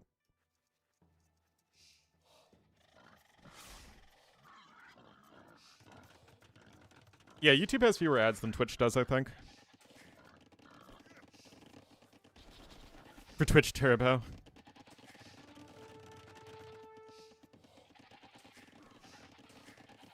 Anyway, guys, they are very far into this game, but since there's nothing else that's going on for the next 15 minutes anyway, we can kind of check it out. Hope is going to be blue in as the Mayans to the west, and in the red as the Shu to the north. It will be Heart. Up 2-0, certainly the very heavy favorite in this set, which is why we casted the other one. But I guess it's been a pretty long one, because the set started at the same time.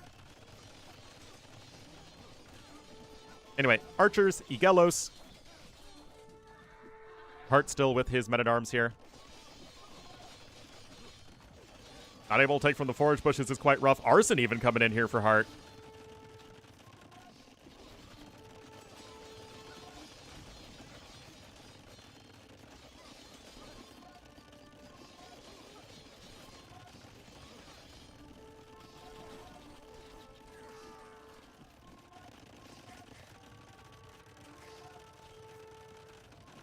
I guess some units broken through on the other side. Hope actually got a villager kill. Castle Age is on the way, and he's actually clicking up slightly ahead of Heart. Res collected, again, slightly in favor of Hope as well. As to who has the advantage in the Civ matchup, it's pretty close.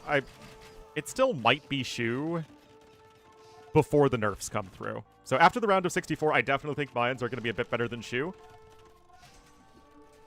I think Shu will probably be the third best archer civ after Mayans and Vietnamese in some order. Anyway, no, Heart's cleaning up. Now he's doing what he needs to do. Excellent KD right now for our red player. He's getting his TC faster. Those archers are getting a ton of value.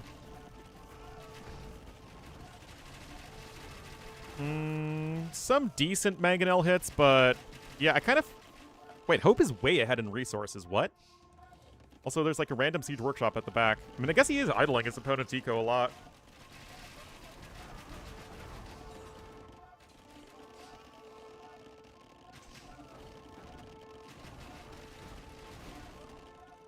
How is his eco so much better? I mean, I guess his eco upgrades are better for sure.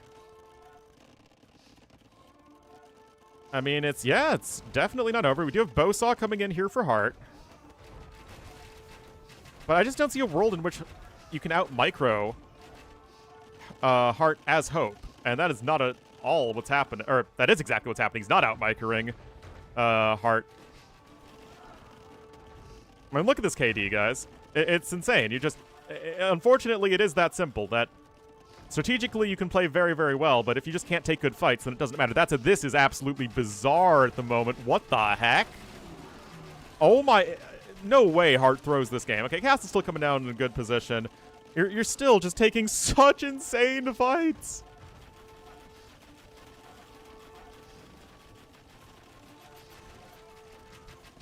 Against Plume Eagle? Okay, yeah, there you go. There you go. A little bit weird, but yeah, I mean, Hart is mechanically just, I think, going to be a little too good for his opponent. And I don't know, how did the War Chariots perform versus Plumed Archers?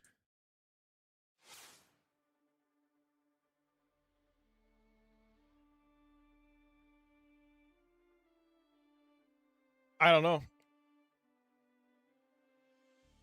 Ornlu a stretch.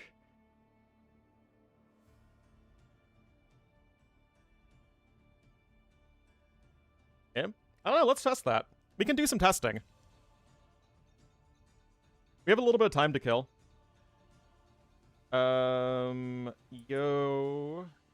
I'll get some more coffee in a second after we set up the scoreboard.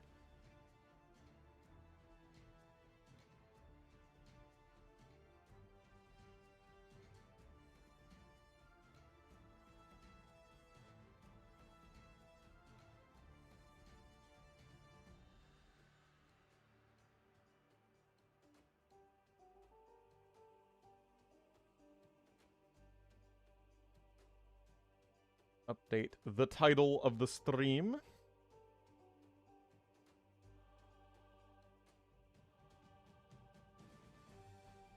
I know I said I was back yesterday, but like, let me tell you guys, it feels so good to be actually back doing my job. As much as I complain about my life of streaming, it feels wrong when I'm not doing it.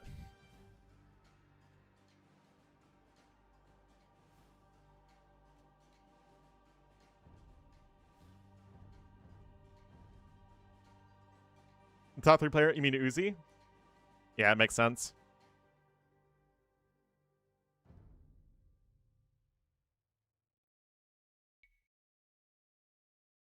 Alright, give me 1 second, guys. I'll be right back.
Sorry, guys.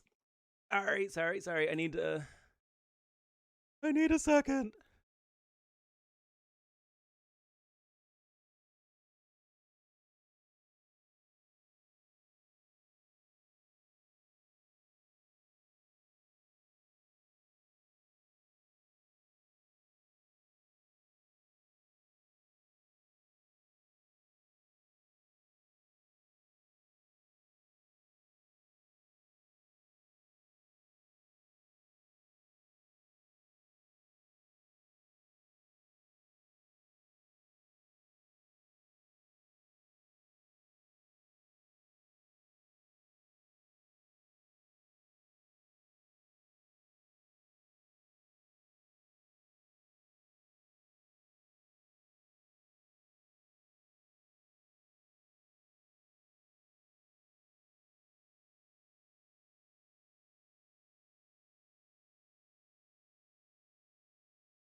Alright.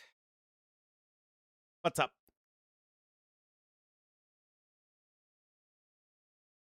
Yeah, we're not missing anything at the moment. But I do want to test some stuff out.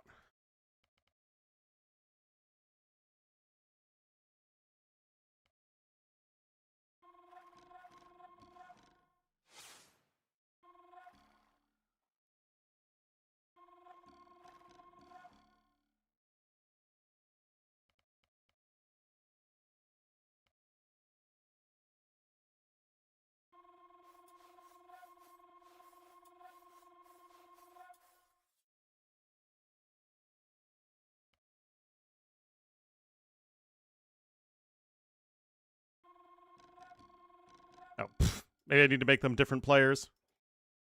Wild idea.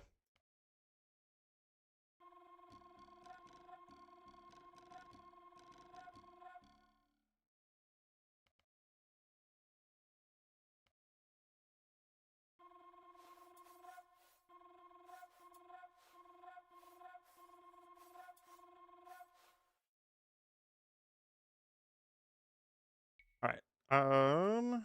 Host imp. Lions, none. Do.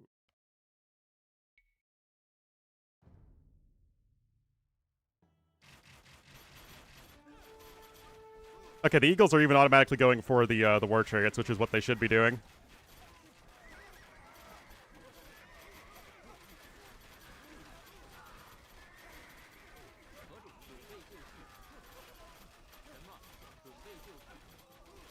Yeah, I guess this doesn't really work here for the Shu at all.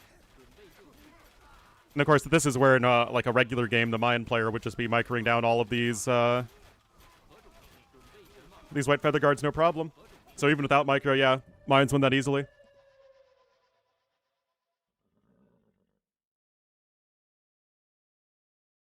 Interesting.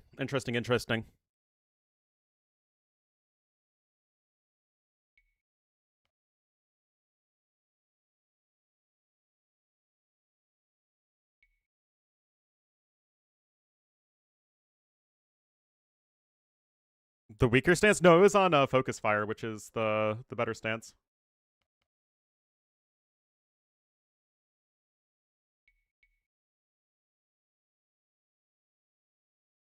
Start with... Well, the War Chariots are more expensive than the Plumed Archers.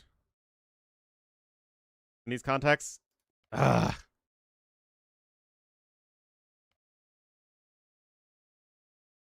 There's always more testing.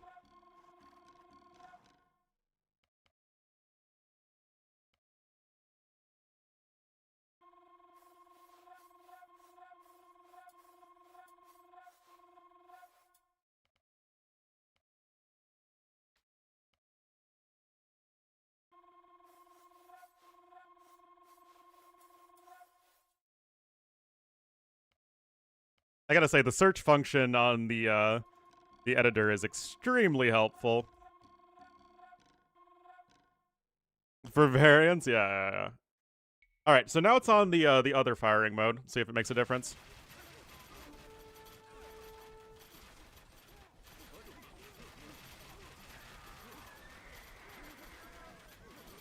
Yeah, these war chariots just get obliterated by the Eagle Warriors. Yeah, exactly. Like, if anything, it's going even worse right now for the Shu player. Okay, maybe it's about even.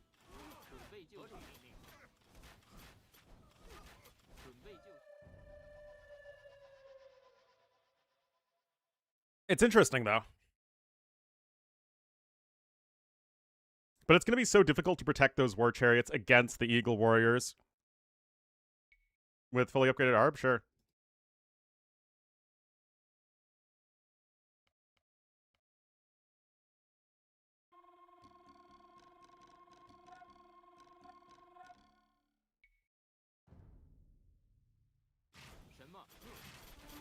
How much anti-shock damage do you have? Yeah, you have 4 anti-shock unit damage.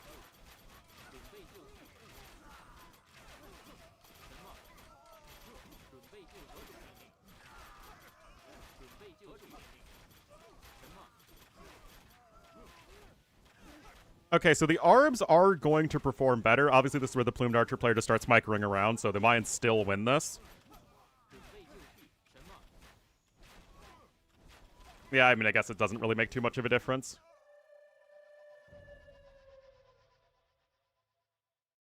Yeah, exactly. Like, again, I'm testing this, and this is basically a best case scenario for the Shu player.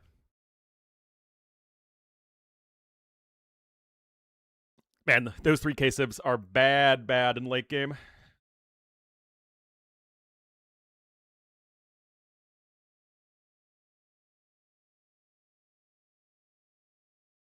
For a while. Well, I mean, that's just the advantage that the Eagle Warriors have over White Feather Guards, but they're still gonna be better than the Shu Swordsmen. So it's not like I think that's gonna be something you really want. I mean, only having Iron Casting is a big, or not having Iron Casting rather, is a big deal.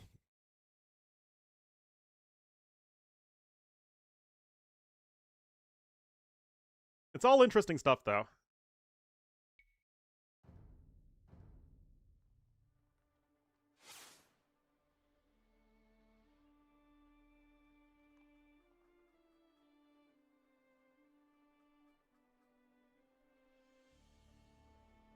Oh wait, you can overlap Civ picks?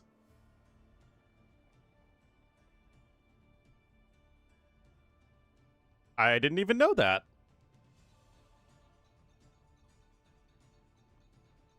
I didn't even know there was a hidden pick. Yeah, just you can only have one Civ overlap.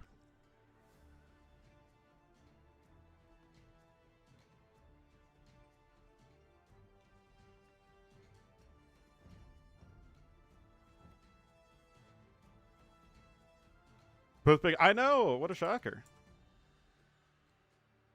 It's almost like they're the best Civ for Arabia.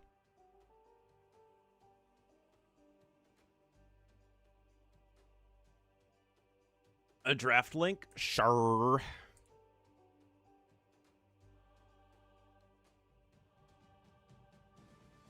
All right, guys, they are in the lobby, so hopefully we'll get into this third set of the day in just a moment.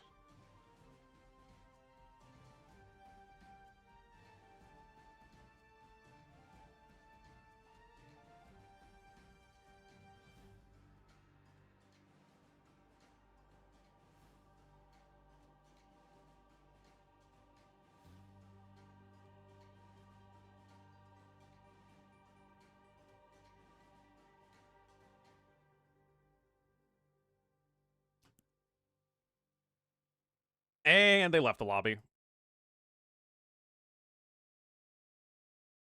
Jurchin sighting, we'll probably see them a little bit more. I would put them in what, high B tier? Something in that ballpark?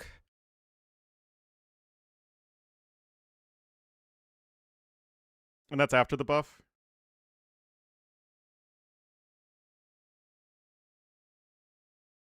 Yeah.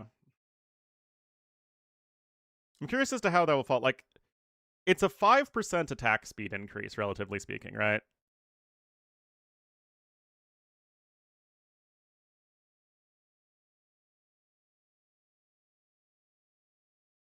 Dang, I wonder if these videos are too long. Views are low on like the tier list stuff used to do really well.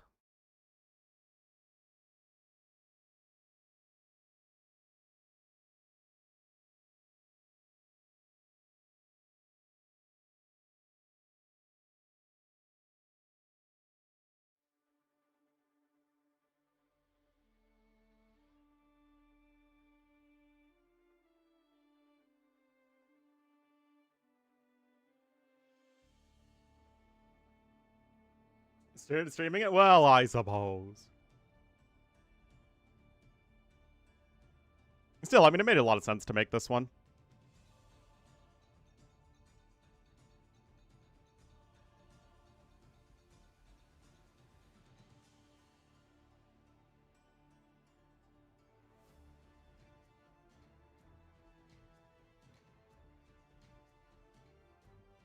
Not sure what the issue is, guys.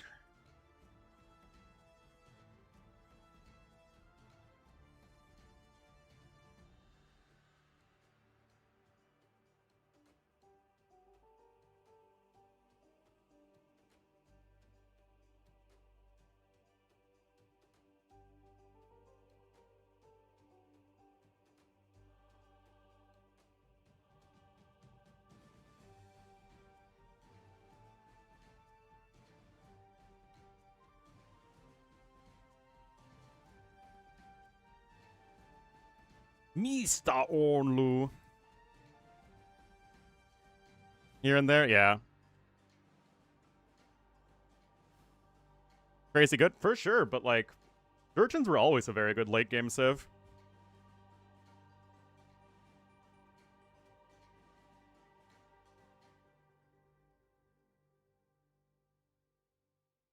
Yeah, I mean, I'm worried about them, for sure.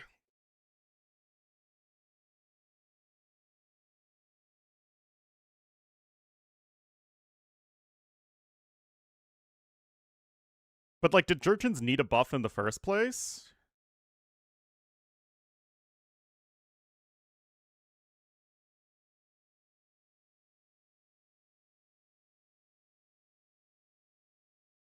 Or Lancers? I guess I was talking about Jurchins in general. Fire Lancers, I think, are fine.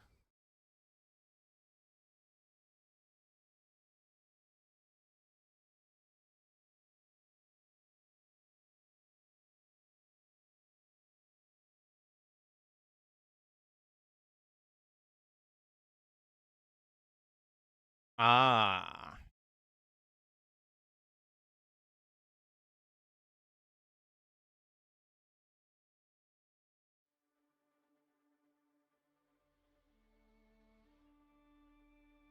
Guys, why aren't they starting?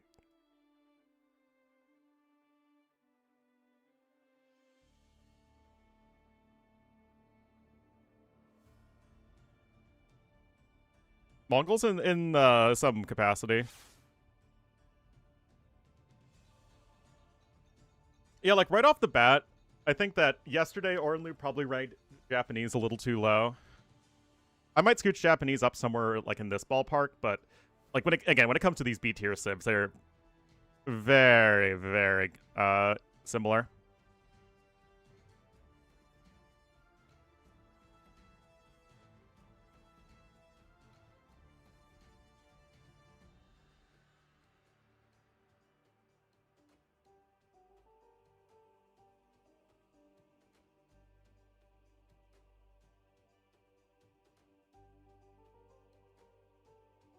Hmm. Yeah, maybe I'd put Mayans a bit higher too. I might put them a few spots higher, but I mean, again, these are like minor changes.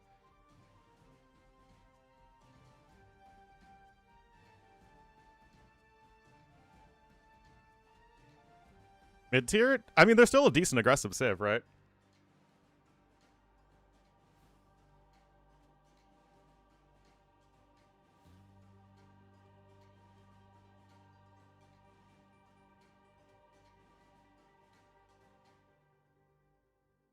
Yeah, I mean, I still think most of this makes sense. Surprised we're not seeing more Malians and Gurjaras, though, for sure.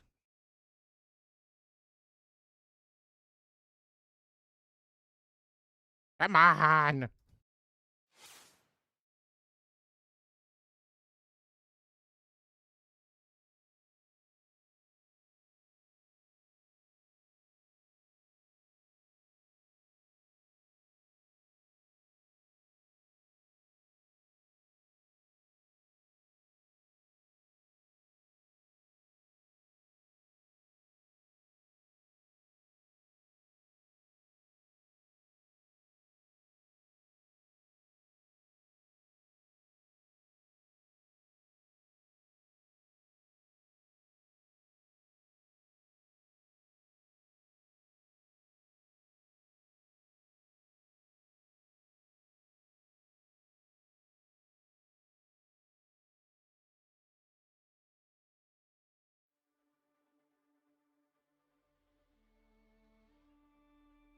With how late the game is starting, yeah.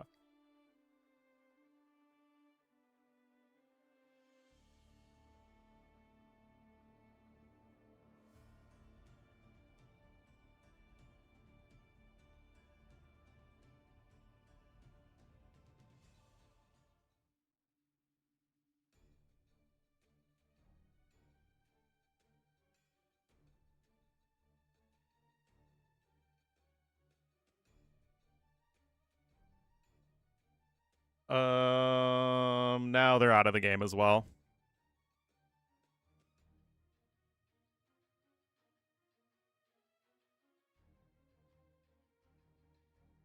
Wait, what? Are they in game? I'm so confused.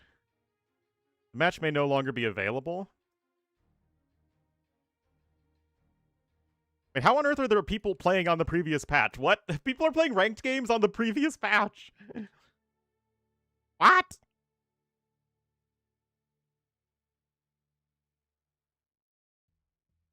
Nope, they're out of the lobby again.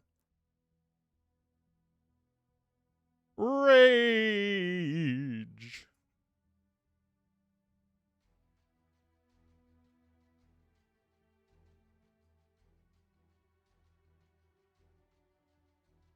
Flips the table. Okay, well, the last set was pretty good. This one I think will be very one-sided. Then I think there's a set, like, much later.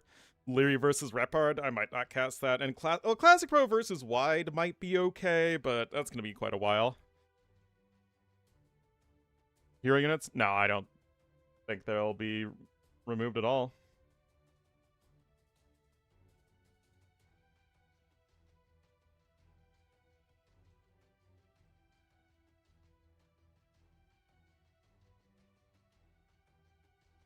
I don't think they're making any big sweeping changes to the Three Kingdoms evs.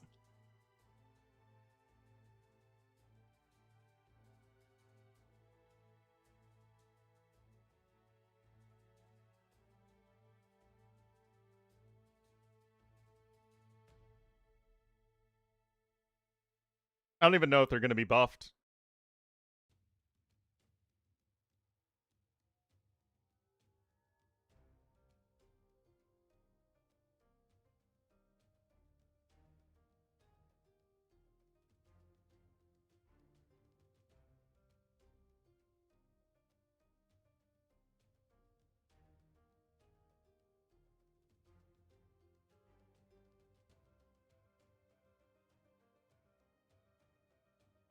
Here we go. I mean, I don't like heroes, but I think my stance on the Three Kingdoms DLC is not exactly a mystery.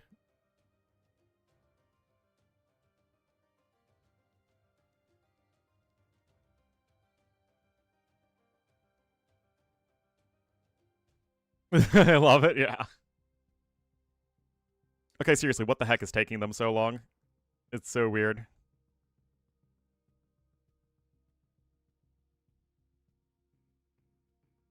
On the three cases? Oh, yeah. I think the people just see the title and are just want to, dump on the 3K subs because people love doing that on with my videos.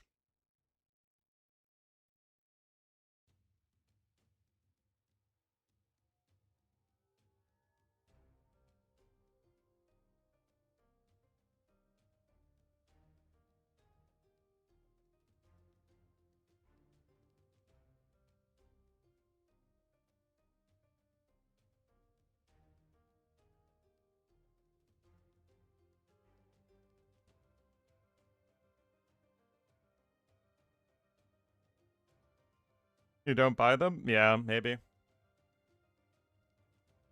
I think the nerfs were good, though. Ah, here we are.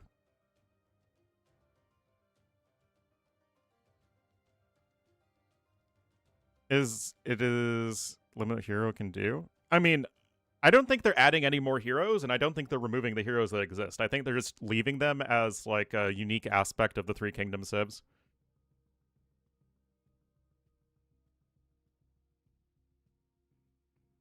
I mean, yes, I also don't like traction traps, and I think that they're just going to be even worse next patch. Like, even if they have, like, a 5% damage increase against buildings, it's still, they're going to be so underwhelming. I mean, again, they're literally going to have the slowest reload time of anything in AoE 2. I watched Hera's video, but it felt like he just sort of, like, glanced over the fact that it's literally 2 in-game seconds slower of a reload time.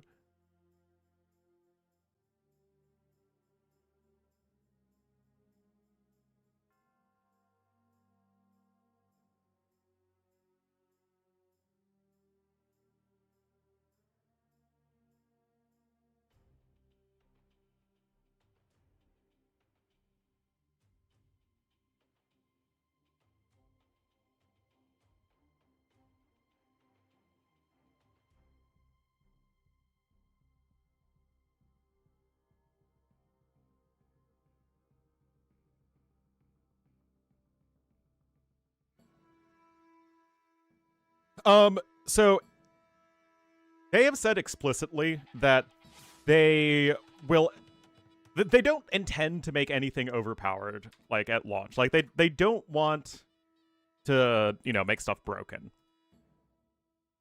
I mean, it happens sometimes, but that's incidental. What they do want is they want the new stuff to feel powerful and exciting, because otherwise no one's going to want to play it.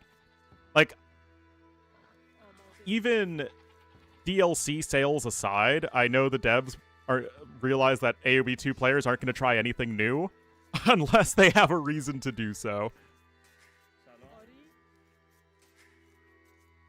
So I think in the mind of the devs, like, they want to release the civs with, like, powerful new options and new ways to play them. And then, yes, they will tune them back as needed. Anyway, Persians here for Uzzi to the northeast of the map. Heavy underdog versus Yo, who's in the blue as the Romans to the southwest. Wants Bulgarians to be viable. Again, I still am really concerned that the direction of the game is just... They're still leaning into power creep so much. Slightly pay to win to start with. Well, it's slightly pay to win, but for a different reason, mostly. Too bad. Well, the issue is that Bulgarians are going to be a fine civ for KUTD, but, like, why would you ever pick Bulgarians when you could pick Romans? Or why would you ever pick Bulgarians even when you could pick Japanese? Like, there are just better civs at what at the stuff that Bulgarians do. Bulgarians? But mule carts are, like, literally for the DLC civ. I mean, they have 10 admin bans, to be fair. Where are you guys going? Guys, what on earth is Uzzi doing? Okay, he's, like, sending his goats on an adventure. Persians have caravanserai? Persians of caravanserai... What do you mean? Their caravanserai aren't attached to any DLC civ. They're for Hindustanis, which are a base game civ.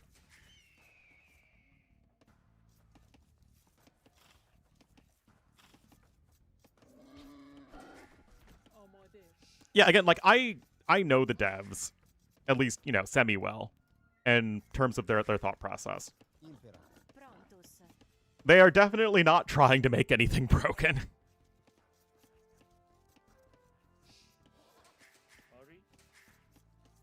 Yeah, missing crossbowmen is kind of a disaster. Up there with Turks missing elite skirmisher in the current meta. Kozma replaces monks. Oh no.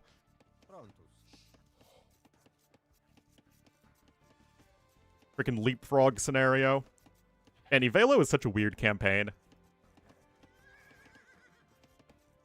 It feels really janky.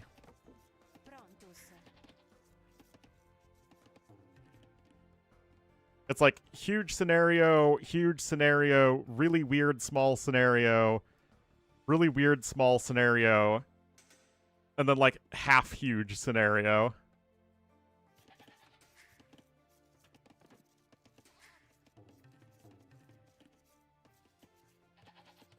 Campaign. I feel like it would benefit a lot from a 6th scenario.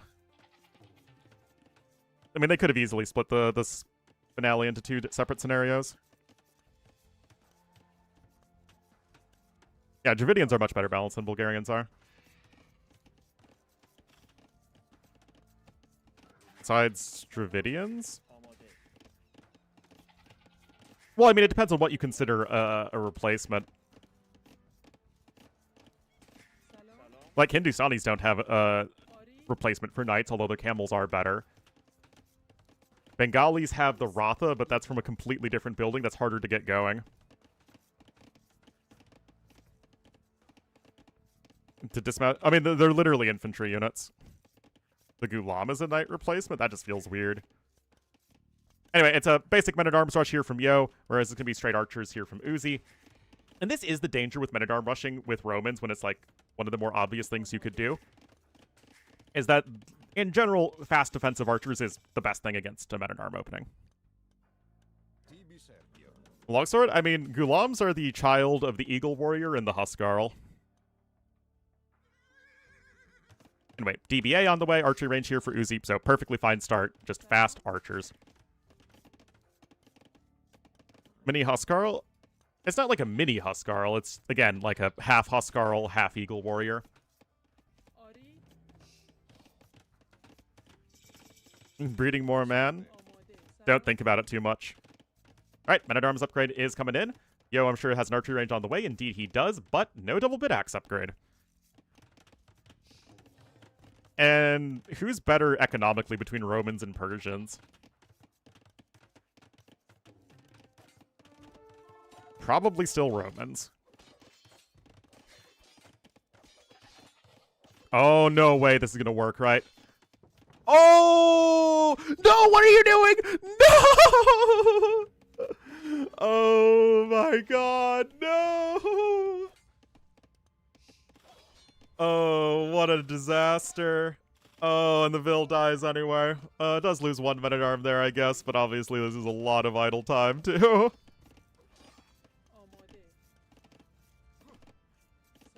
Oh, dearie, dearie, dear.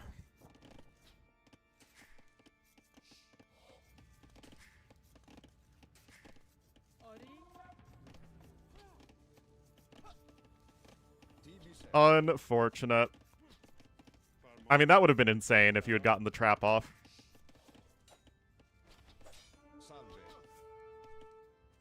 That said, your archer numbers are still pretty good. The Vil numbers are even because of Persians. But I like how Persians, you know, their eco bonus is one that you still have to use intentionally because you have to have more villagers on food to better support your income and all that stuff. Like, it's a little bit harder to boom with Persians because you just have to go through those villager cycles faster. Whereas Romans, it's just like, yeah, you get more resources. It literally doesn't matter what you do. So long as your villagers are doing literally anything, they're better. Anyway, DBA coming in. Even with the late DBA, you're still ahead in resources as, Yo.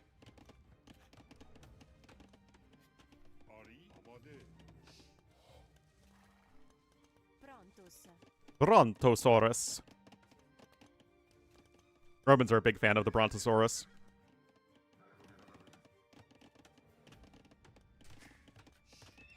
Anyway, stable follow-up here for Uzzi. A lot of Vils going over to those forage bushes. And right now, no skirmishers at all. It's actually just some archers. Fletching is going to be here in just a moment for Yo. No fletching in yet for Uzzi. And of course, just as I say, no skirmishers, Uzzi queues up a skirmisher.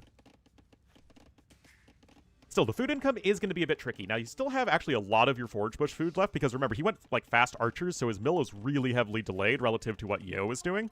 So Yo has, like, half the food left that his opponent does. Maybe a little bit more than half. Of course, fletching versus no fletching is still going to be a huge advantage for Yo, and so Uzzi is going to retreat for the time being.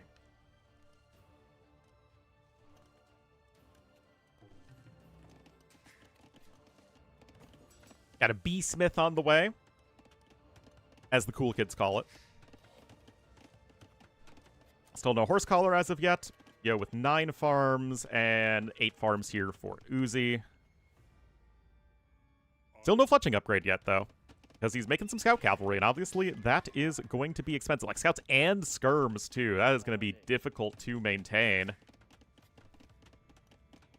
Map also super, super open. Uzzi even with an outpost over here to the west. I mean, Yo's map is also not very good, as it's, I mean, the KOTD version of the map is obviously just an aggressive map. Oh! I mean, fletching's good, but not if you're just walking uphill into the enemy army. Oh, I mean, that's, I guess, about as good as you could hope for. Oh, slightly mismicroing that as well. Still, for having no blacksmith upgrades, that could have gone worse, I guess. Both players, similar villager counts. Persian player is getting ahead of them in overall villagers, but the Roman eco will not be gainsaid. God, I freaking love Romans.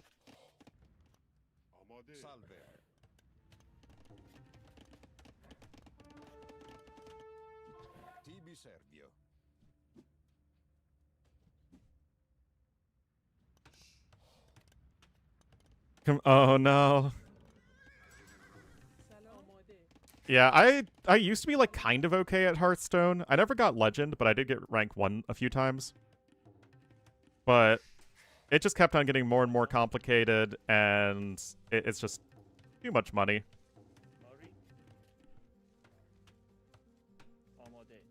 Awkward. Yo's getting wheelbarrow, by the way. That's gonna be a dead vill. You're gonna get a second villager kill.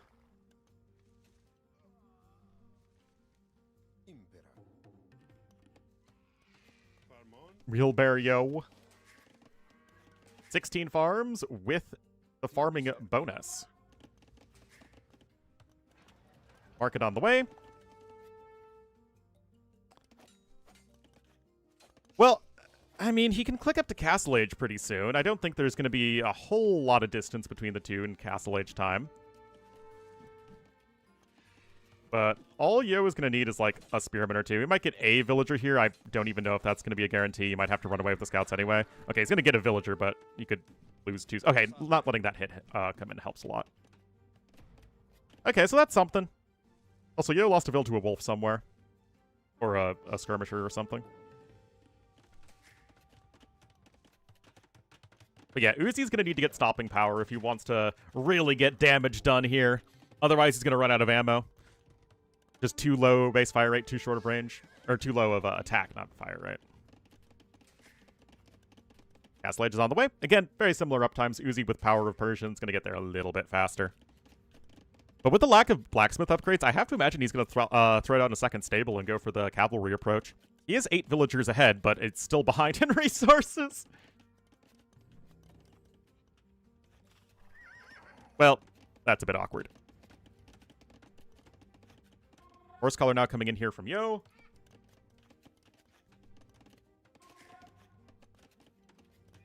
And there is a... Are we going to see not mass skirmishers in Castle Age? Is that going to be, as the kids say, a thing? Also, 22 vills on... What? So many vills on that one lumber camp. Or one woodline. Yeah, scale barding armor coming in. Wowzers!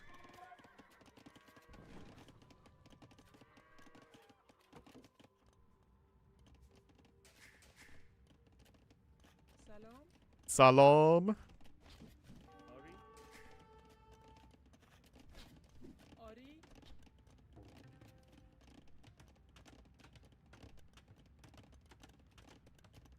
If Yo goes full Centurion, close to it, yeah.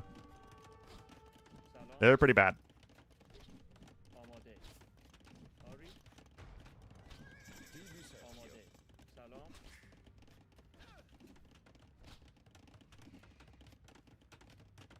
Longswordsman be ideal for Yo? Well, I mean, I think Persian longswords are generally the better unit than Roman longswords. I mean, that just checks out. No, I don't think you want to go longswordsman here. You're not really trying to push right now. And longswordsmen aren't really a defending unit. Maybe late game longswordsmen or legionaries, but probably not still. Also, I'd like to point out that Yo's going for frickin' Roman cav archers. That's how depressing the meta is right now.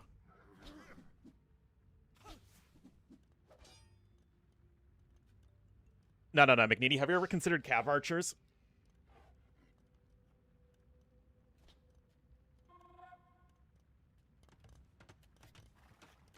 Got Bowsaw coming in now.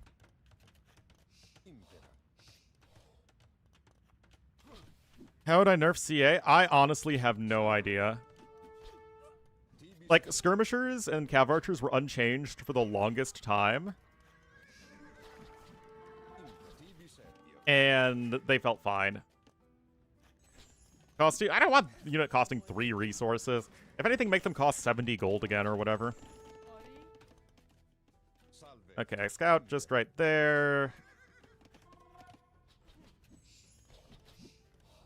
It's fun, but still, we see, again, at high levels, it's like cav archers and skirmishers, like massing those units with civs that aren't really very good at doing those things.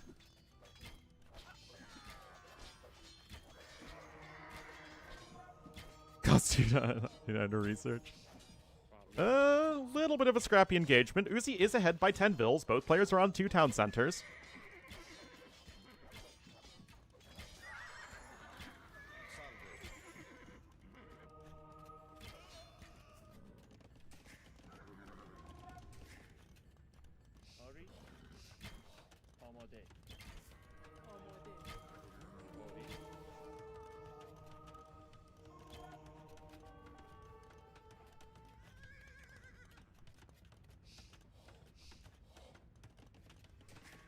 Add vills to cav archers at the same time.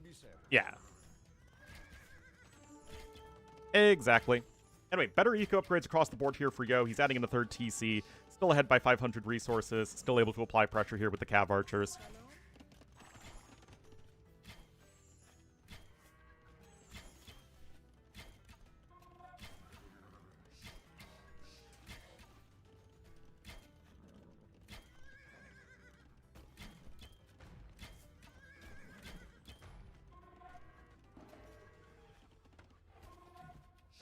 I don't know, McNeely. Scorpion there going to get taken down.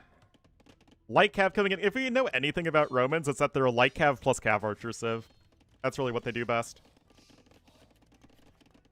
Got a few vills on stone right now for Yo. Just 1 villager right now for Uzzi. He's got his 3rd TC up here to the north now. Things are still progressing along fairly evenly. It's just Yo has way better eco upgrades. I mean, he's not working towards a good army composition in the long run, but that doesn't really matter in the immediate.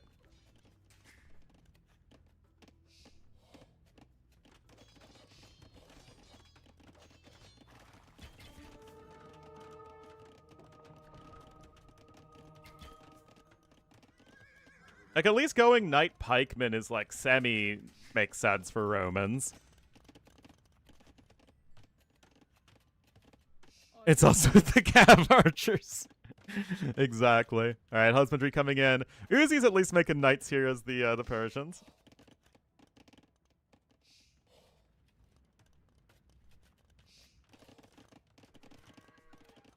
More and more farms coming in though for Yo.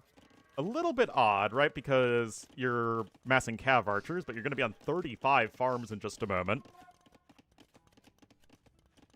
So maybe Yo does want to switch into something else. I hope.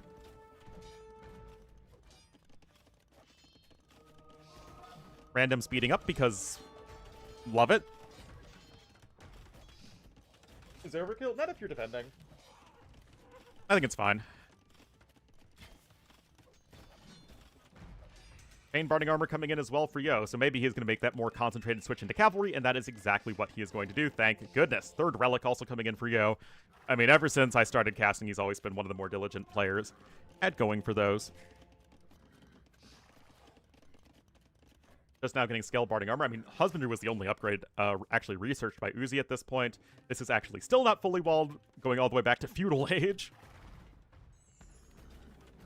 But yeah, but the issue is that Yo is going to be... Okay, now he goes Knight Pikeman. Thank goodness. Yeah, you need a way to keep up with the Roman eco.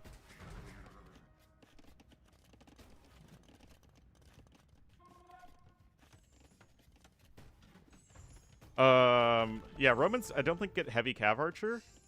They definitely don't get Parthian tactics. They don't get thumb ring. They don't get bracer. Yeah, that's correct.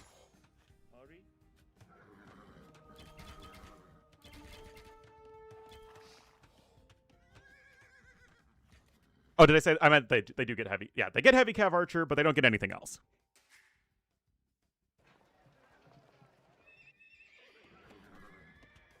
All right. Everyone does now, as it feels like it. Well, you also get ring archer armor, right? Don't Romans get ring archer armor? Yeah. Yeah, they get ring archer armor. All right, the barracks are coming forward here is now, and this is where Romans are going to be shining, right? Knight plus pikeman spam. And again, you're still ahead in resources right now as Mr. Yo. Pain barding armor not quite in yet, but almost there. And there it is. And this is going to be a good fight here for Uzzi, guys.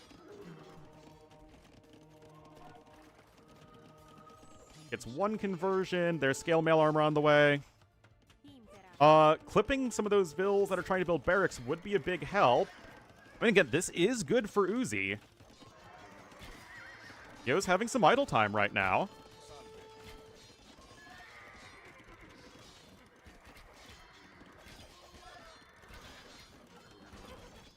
Poor relics, though, for Yo. Like, again, super freaking good from it. Now, more outposts.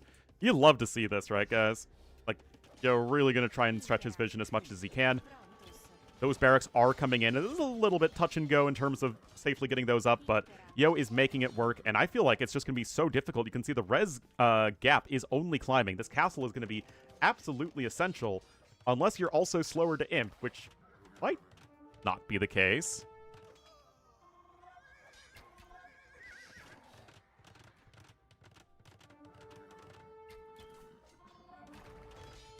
Anyway, chainmail armor coming in. Gonna get that extra armor.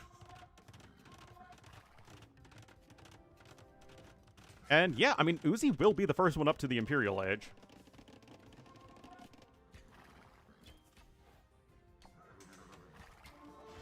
Pike plus Knight. I mean, I was thinking hand cannons, but if you want to go right into trash bowman, you can, I guess. Anyway, Yo with his own forward castle, and there shouldn't really be much of a way to stop that. But it's going to be Imperial Age here coming in pretty soon for Uzzi. Or you could get Herbal Medicine.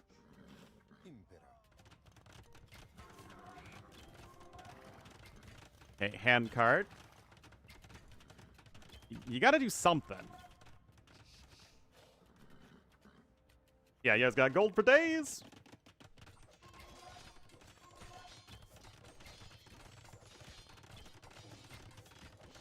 Is this actually fully walled? I have no idea.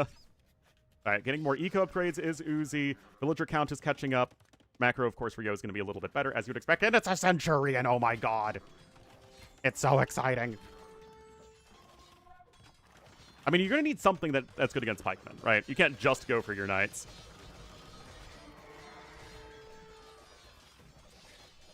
You don't even have fletching in right now on the town center. All those scorpions are going down.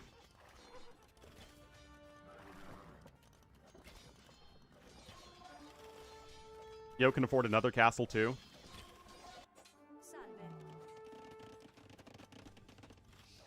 So, like, what is Uzzi doing? Okay, now we're making more archery ranges. Maybe he is just... Okay, yeah, he's going to try and go to hand cannons. Iron casting coming in as well. I mean, Yo's just feeling comfortable with this heavy castle age pressure. He sees his opponent as an Imperial Age. I'm sure he predicted that. Oh, it absolutely is, but I'm just worried that Uzzi doesn't have enough time. And look at that Persian TC go down.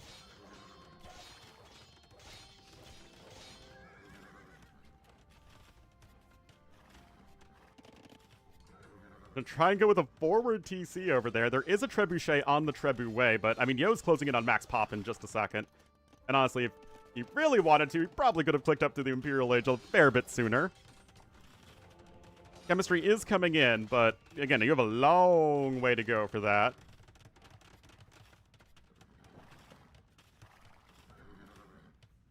Solution? The thing is, he had no ranged unit upgrades. That's kind of the issue.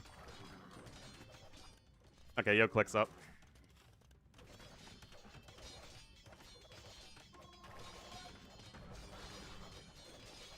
Well, there really isn't anything here that destroys buildings especially well, so I mean, good quick walls here for Uzzi. Res lead is getting even greater for the Romans player. Cavalier is in, but no Imperial Age upgrades, and again...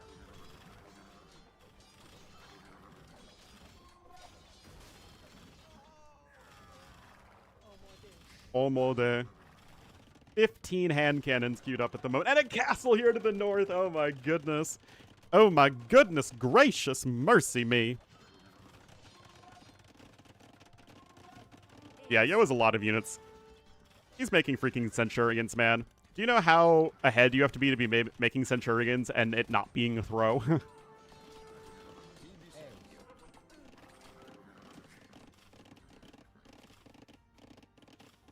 Obviously, lots of villagers not doing anything. Good old Mass Nori on the way.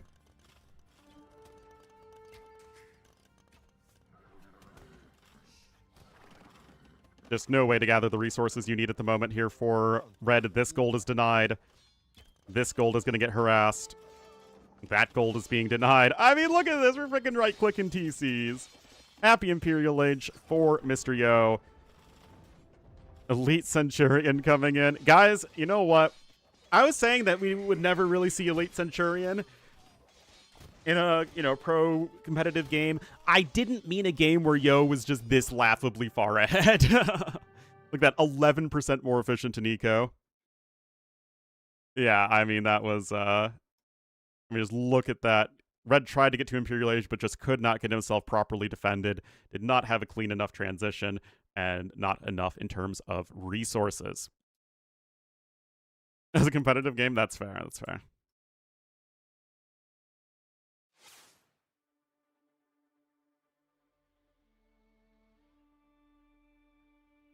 No, not 10. It felt like 10. Anyway, that is the Romans triumphing over the Persians. Again, another early pick for Persians. Was I underrating them, putting them in low A tier?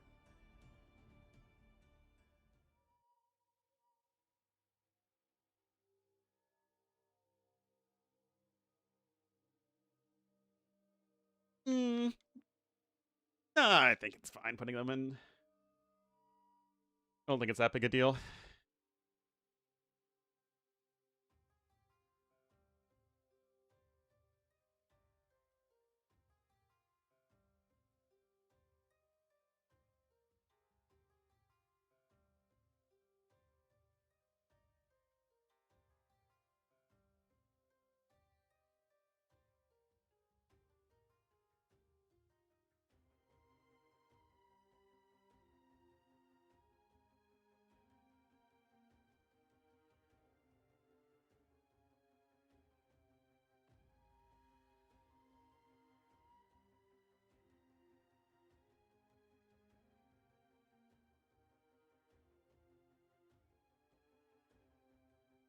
Skill mismatch? Yeah, that's true. Anyway, 30 seconds, by the way. We'll get into game number 2.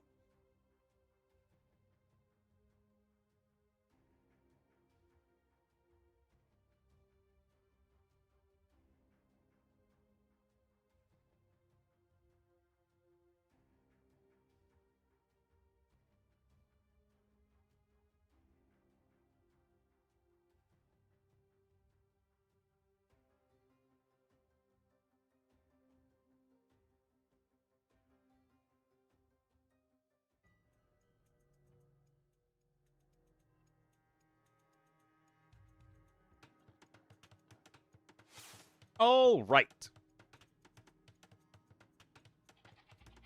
Game number 2. Look at this. It is the Three Kingdom Civs that should have been the Three Kingdom Civs. Digital soldiers? Yeah, I mean, who knows? Who knows? I sure don't.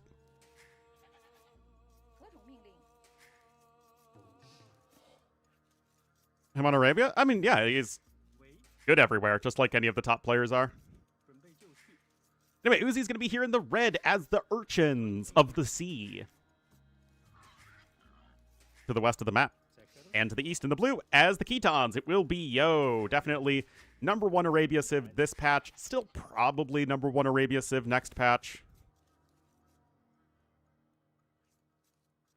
Yeah, Yo does have a rear wood. It's not like a great map, but you can kind of wall from the edge of the map over here and kind of like wall yourself into the corner. You can kind of do that as well for Uzzi. Honestly, this wouldn't be like a bad drush map if he was a civ that was at all good at drushing, which he's not. So, oh boy. Oh boy, oh boy, oh boy. Let's see how this is going to go, because in theory, Ketons should just outpace Jurchins. Even before Jurchins get buffed and Ketons get nerfed. Anyway, give me a minute, guys.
All right. Alrighty. Did I miss anything thrilling? Oh man, look at all these simultaneously rotting animals for the Jurchins player. It's disgusting. Absolutely gross. All of the food that's not getting wasted.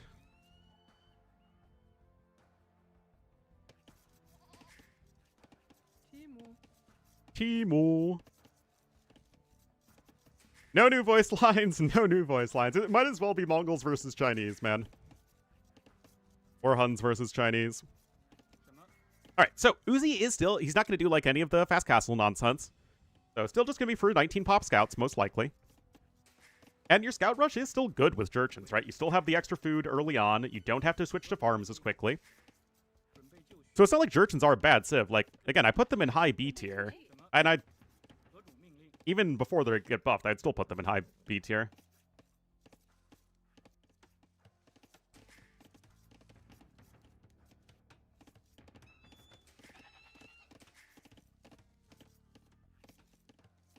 Yeah, oh, you just feel like you're living large. It's the same thing with like Chimera and just having like all of these random farms placed all over the map. Just like, ha ha ha.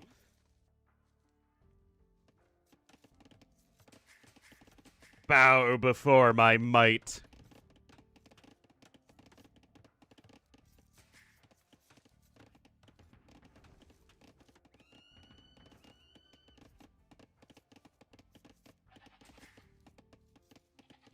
All right, so looks like those bills are likely going to build a stable in just a moment for Uzzi. Everything all even Steven so far.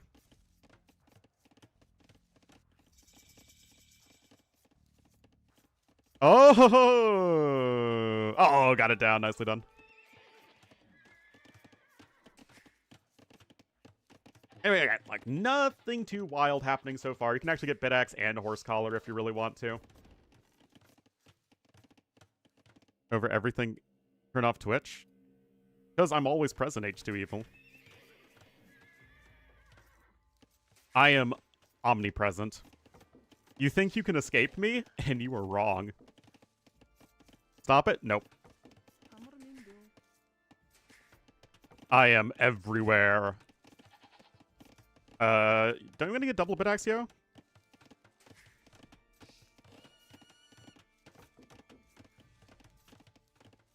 Don't we get double Bidax?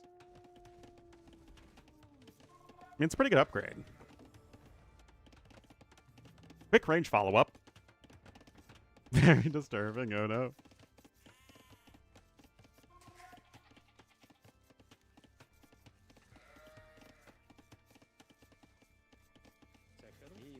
Did anyone do the math yet, by the way, for the Keton nerf?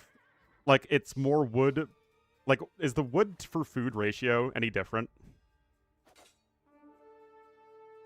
No. What do you mean cheese strategy?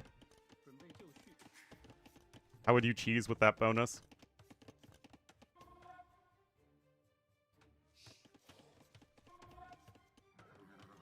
Anyway, of course, your scouts get the advantage as Jurchins early on, before forging comes in. Oh. Figure it out.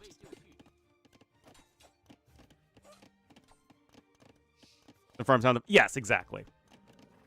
Like that, I very much get, but I wonder if, like, if they made the nerf so that the actual food to wood conversion is basically the same, but they're a bit hard to get down, then that's like a very well-designed nerf, in my opinion.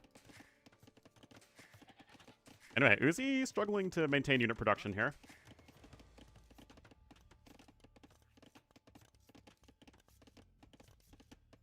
As in 0. Wait, what? What? How did that spearman not attack anything for a second? Oh, and on the flippity flip. Nice kill there. Both players with a Vil kill.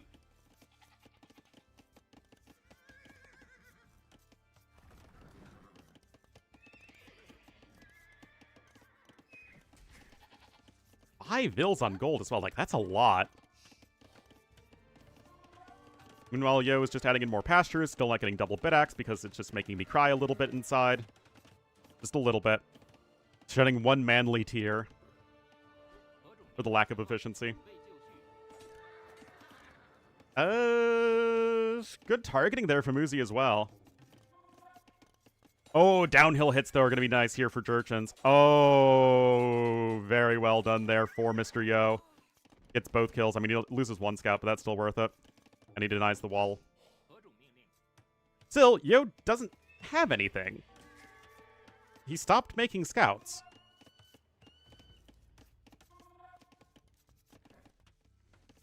Eh.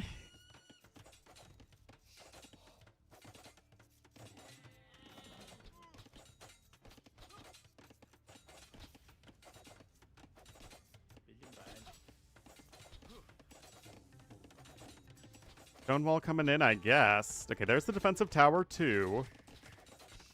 But, like, it's still a little concerning, right?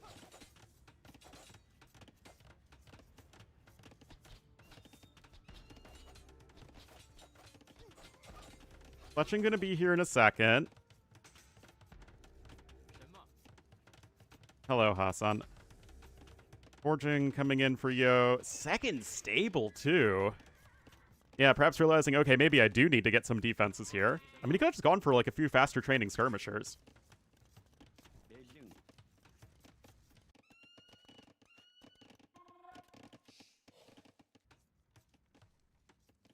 Gotta be careful of the over-forage. And yes, Yo is ahead in resources, even without double Bidax. Just, again, it goes to show how freaking good the Keton eco is. Oh, nice kill there. I mean, Uzzi's not doing bad. Yeah, but look at this. He never got Horse Collar, and like you have an even larger window to get Horse Collar before you seed any farms as Jurchens, which is a bit unfortunate. Ketons? I mean, it's a really bad matchup for Ketons on Arena. And Black Forest. To be fair.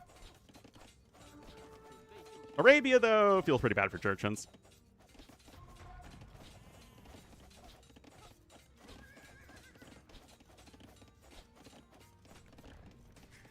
I mean, it's not like Yo's getting up to Castle Age anytime soon.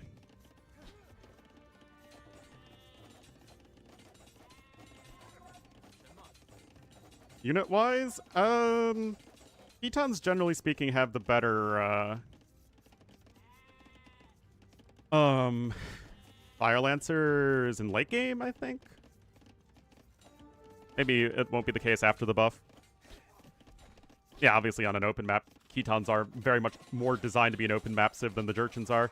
Anyway, Archers, of course, focusing down the Spearmen. Are these scouts going to do enough? They do have +1, +2. Well, it is +1, yeah.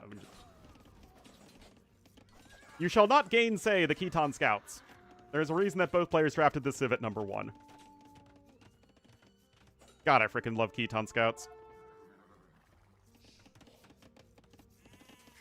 More pastures coming in. Guys, Yo's food income is getting pasteurized. It can be left without, you know, spoiling with bacterial infections for so much longer.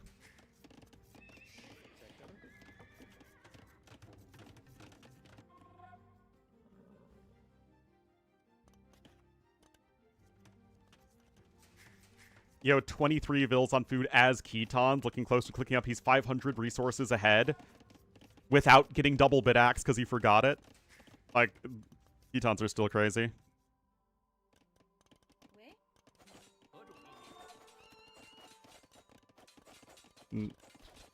Yeah, Nor is very much an English word.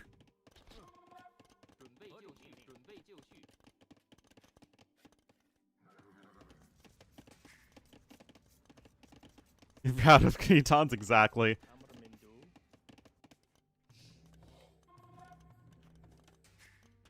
Yeah, Castle Age on the way here for Yo. He does have stone in the back he can also take if he really wants to. But yeah, he's just chilling, man. Triple stables, oh jeez. Okay, now DBA coming in, so it looks like he did remember it finally.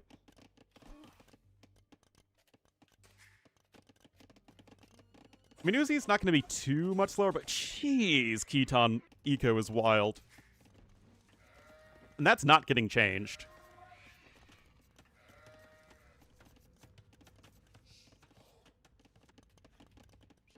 Like, the actual income of the farms is not getting changed, although they are, of course, going to be building a little bit slower.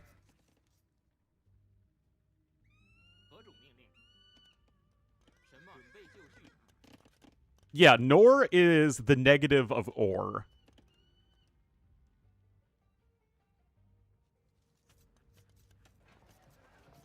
So, you know, either or, neither nor is how that works.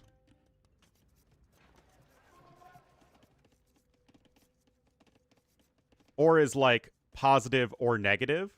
Like one positive, one negative option, and is 2 positive options, and nor is 2 negative options. How that should work grammatically.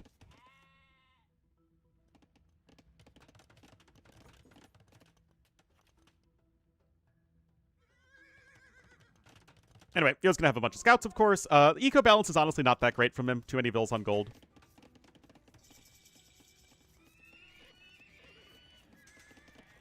Like Cav on the way. Husbandry. Gonna get iron casting. Well, I guess you could justify either. Yeah, he's gonna get iron casting first. For the day after tomorrow.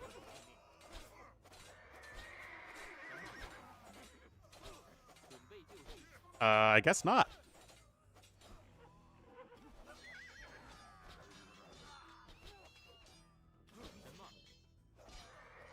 Yeah, that's kind of weird.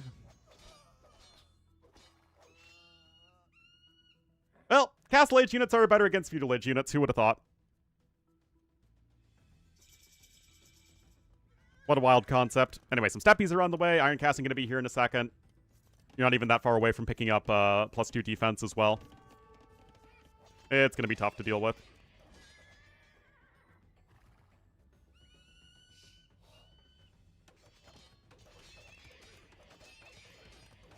11 attack now on those Lycab. Like, these Lycab have the same attack as, like, a knight, basically.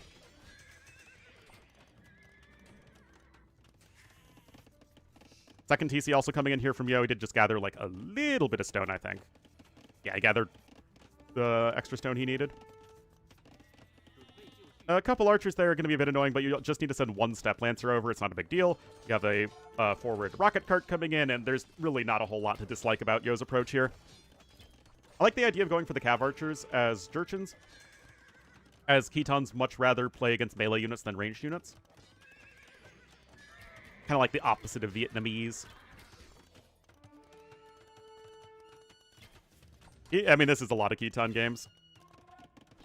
Yeah, exactly. Just send the one Step Lancer over, clean those units up. You have Bowsaw now coming in for Uzzi. Oh. And now all these units can attack at the same time. This stable's already taken 2,300 damage. I love having the Vil already here to repair, and he's going to build an outpost as well. Again, this is like a top player move right here.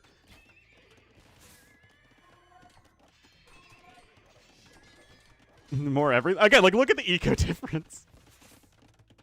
I'd like to point out that the villager killed chasm is extremely low, and in fact, it's just +2, and yeah, there's like a little bit more idle time for Uzzi, but like realistically, there should be like 200 to 300 resources.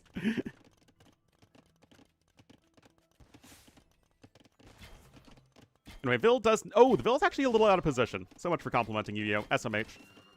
Anyway, Chain Barding Armor's going to be here in just a moment.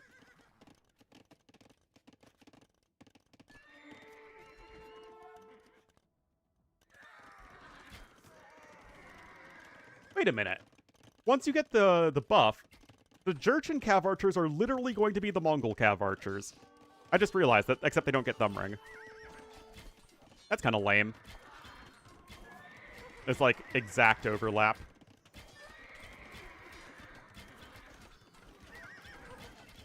Anyway, Yo's getting the villager kills. He just needs to keep ramming units at his opponent.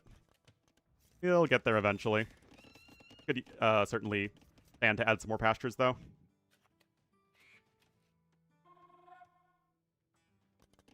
Third TC coming in. Sure, why not?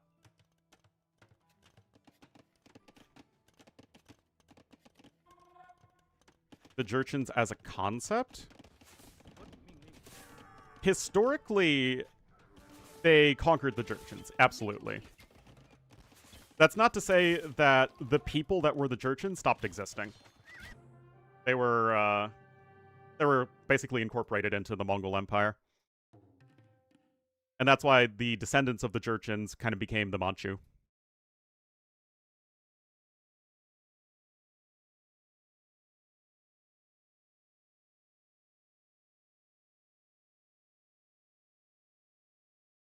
Isn't really mathematically valid.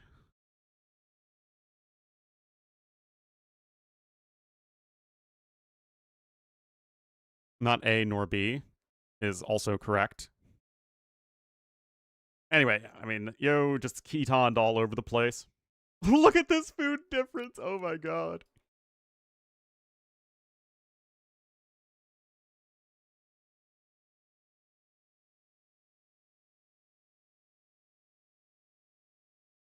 Not A or B. Is it? Yeah, I guess that would actually make sense.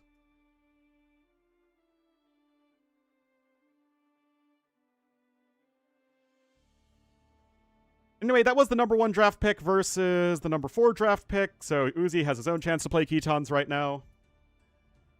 Spec Dashboard, you're not allowed to be offline.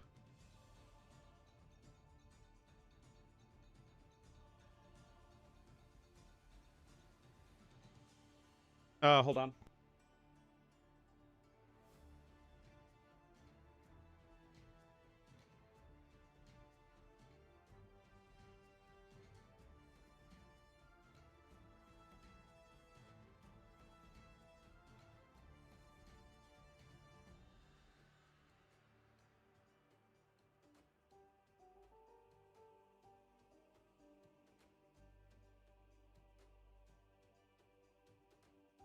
But yeah, obviously the body count is extremely high in China. I mean, I guess it wasn't, the Sinitic lands. All right. Spec dashboard isn't working, so let's see if we can find this. All right. We got it. We got it.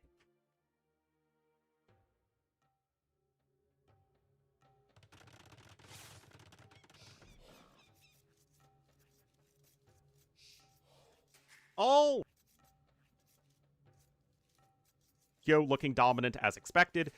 Uzzi, tournament life on the line, will be the red Khitans to the south, and to the north in the blue as the Hindustanis will be Yo already coming in with an early lame.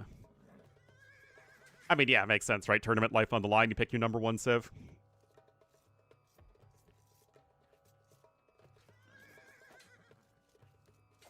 That said, whereas last game it was, what did I say? High S tier versus like mid to high B tier. This game is high S tier versus low S tier. And in particular, Hindustanis are always going to be a bit more comfortable going up against civilizations that like making cavalry. You can see Yo screwing up the lame there.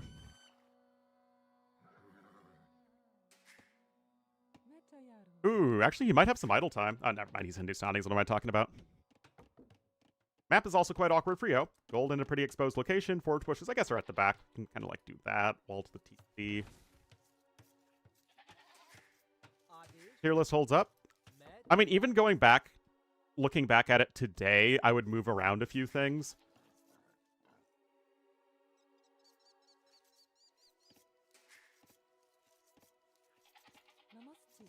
The Xia people? Yeah, those would be the Tonguts.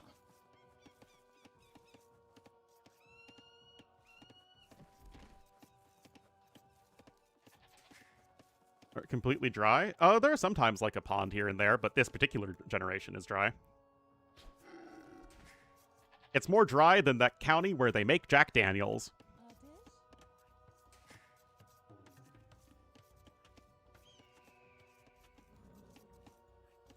Anyway, let's see how the Khitans are going to do here. I still think they are a stronger Civ than Hindustanis. Genocide? Oh, God.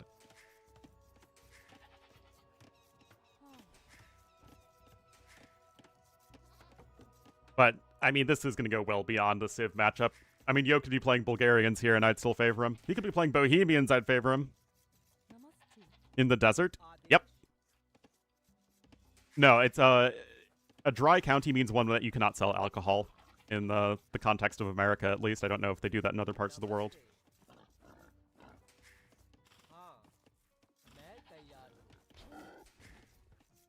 But I mean, it would only be in, I think, probably just Muslim majority countries where alcohol sale will be limited, but I don't know if that's, like, at a federal, like, a federated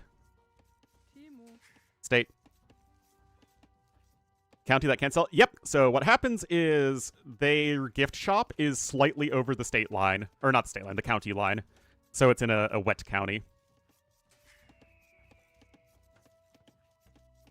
You can make alcohol, you just can't sell it. But again, the gift shop is like slightly over the county line. It is, as they say, real dumb. But, I mean, it's... The temperance movement in America is one that actually made a lot of sense at the time, even if it sounds really dumb now. Because, there was, like, extremely rampant alcoholism in America. Not to say that banning booze is exactly the way to go about it, especially these days. But it was also heavily connected to the women's rights movement because guess what? Their husbands would be drunk and then beat them or be useless.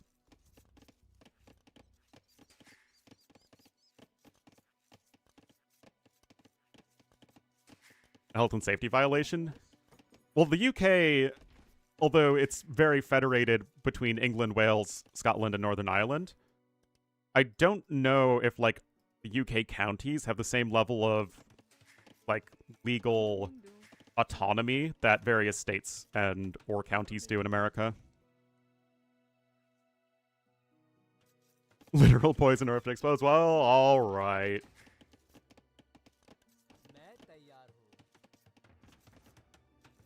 Can't bamboos outright. Yeah, that's what I thought. Oh, also, hey, General Octo, thank you for messaging me on Discord. I did get it. I will message you after I'm done streaming. Didn't have time, unfortunately. All right, Men-at-Arms coming in. Got 4 of them.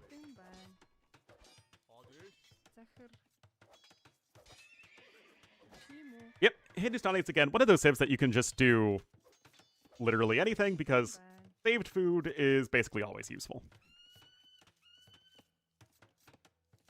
First pasture is on the way. Gonna go after the mill. Actually, those villagers can't drop off the food, I just realized. Okay, they're gonna make a dart for the TC, and we'll be successful in doing that. Bans to be effective? Well, I mean, moonshine is very much a thing. Or whatever they call a homemade liquor, spirits in your part of the world.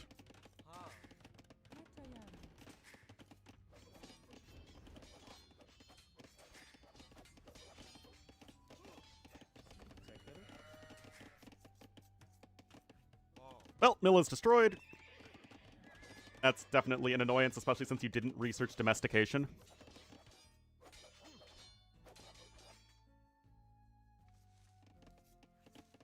Something flammable, explosive, and toxic?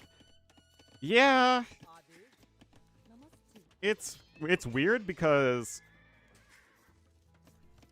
like, alcohol is very directly responsible for a ton of death and injury and destroys lives, like, constantly. And yet most people, including myself, are like, just do it responsibly. Poitin Irish moonshine, oh boy.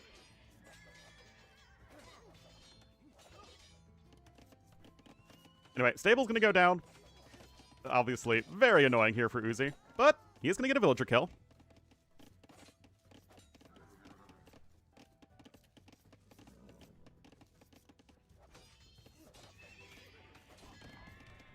No archery range, actually. A little surprising, to be honest. Pachin, I'm afraid my Irish is not very good.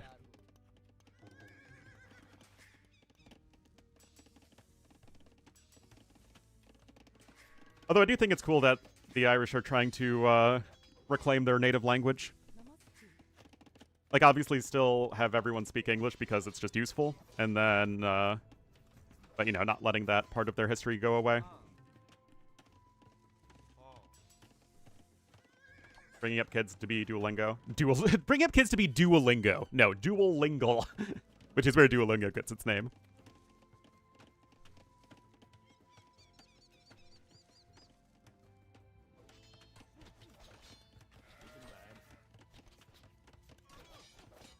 French? Bilingual? Yeah, bilingual. Oh my god. Okay, maybe I'm a little bit dumb today.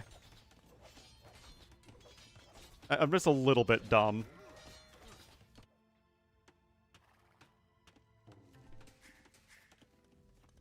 Anyway, guys, this is actually going just fine for Uzzi in the grand scheme of things. He's getting his archer range up now. Getting housed is obviously not ideal. But, like, he's a couple vills ahead.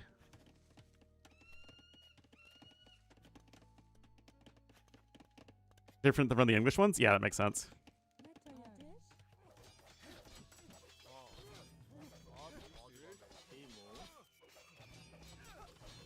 I mean, English feels like it's so random half the time because there are so many different influences. I mean, depending on if the word is coming from... You know, its base is Latin. If it's Greek, is it Germanic? Is it, you know, Old Frankish?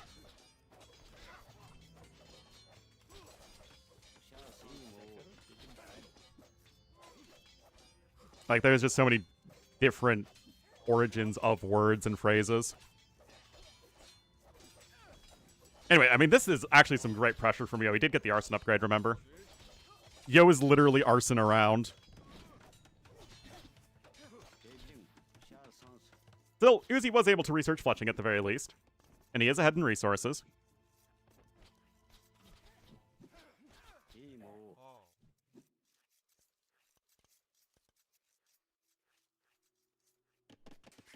Well, Gaelic is related to Scots and Breton, right?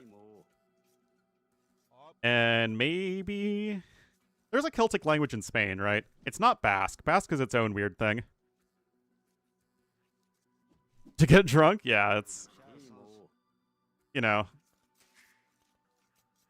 I'm sure there's a lot of good written work out there from sociologists and anthropologists.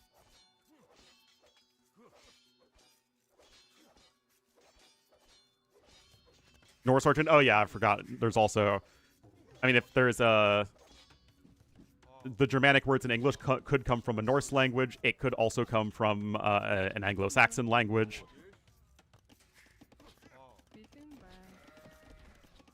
Or Old English, I guess.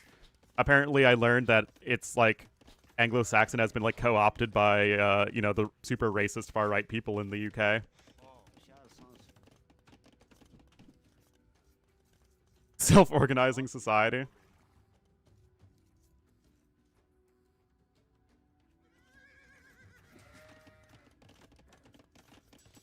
All right, second stable. I mean, how many? This is actually the second and third stables, technically. I mean, Uzzi is up on his way to Castle Age, guys. He's ahead in resources. He's taken a bit of a beating from the Men-at-Arm pressure. Well, Old English is specifically from the Dark Ages.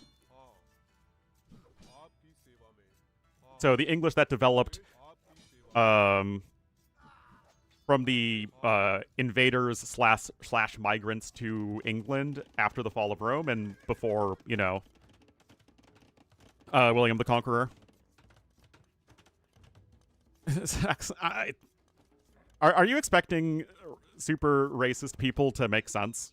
Puppy saturation, that's all sorts of wrong.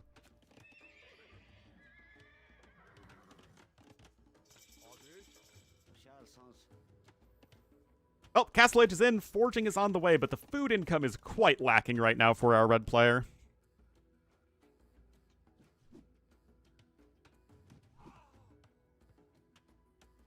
I mean, yeah, so Chaucer is, I believe, the prime example of Middle English. Beowulf is an example of Old English. And Shakespeare is one of the first instances of modern English. I think that's what my lit class taught me.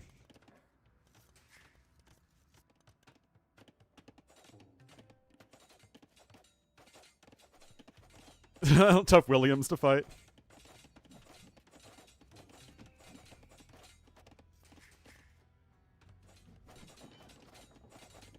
Oh my god, that was it's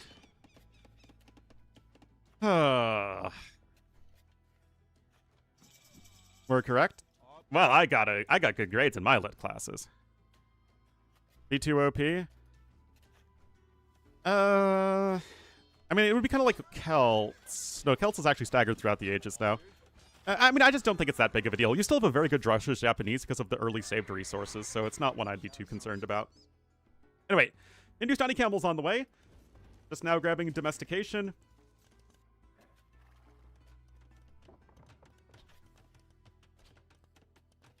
Second TC coming in for Yo. And it's actually going to be the Camel follow-up. I mean, it's something that you could probably try to balance, but it's just not something that I personally would really see as a priority. Anyway, 6 kills here for Uzzi. The overall KD is excellent for him because, again, Ketons are both fun and balanced.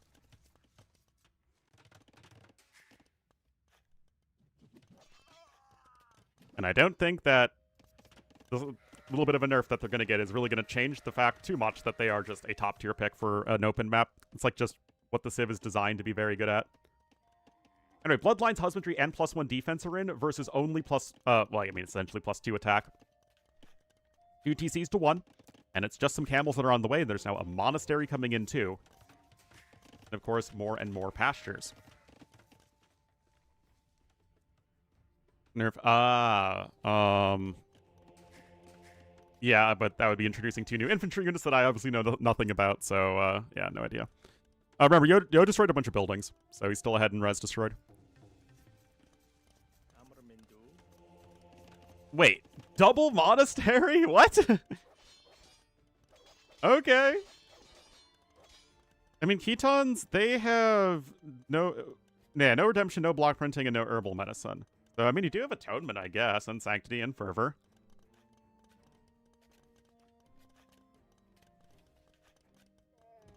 Cav off. At least it's not a skirmisher and Cav archer off. That's always exciting. But yeah, husbandry is going to be a very important one to pick up. You don't want to not be able to dictate fights, of course, as the Ketons player. I mean, as either player, right? But as it happens, you know, the Hindustani's guy is the one that has the husbandry upgrade. Would make more sense for Ketons, not with the very low eco situation that you're working with here. I mean, Uzzi's ahead by 1,000 resources because, again, fun and balanced. I mean, it's 10 attack versus 6.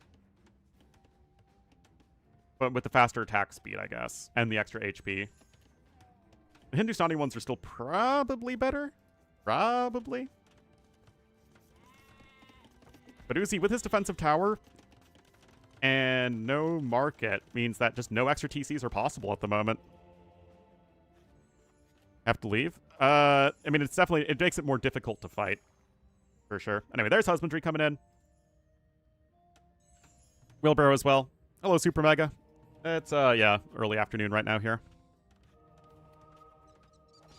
Alright, guys. Uzzi's gonna make like a rodent and go for it, as we like to say.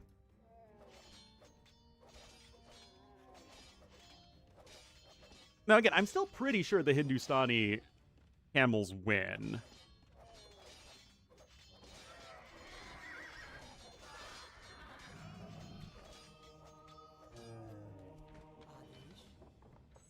Armies are a bit better for Uzzi, and although he's only on 1 TC, because he's gotten those few villager kills, because Yo's sort of necessarily had a lot of idle time, because his eco's been a mess, the villager numbers are only 3 behind right now for our red player. Identical eco upgrades, and Uzzi still ahead by 600 resources, although that will be getting better for Yo over time.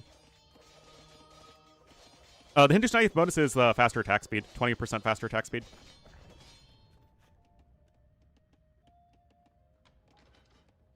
So it's hard to judge those things. Anyway, here we go. And of course, Bloodlines is huge, right? That itself is a 20% HP increase. Oh, we got some reinforcements coming in.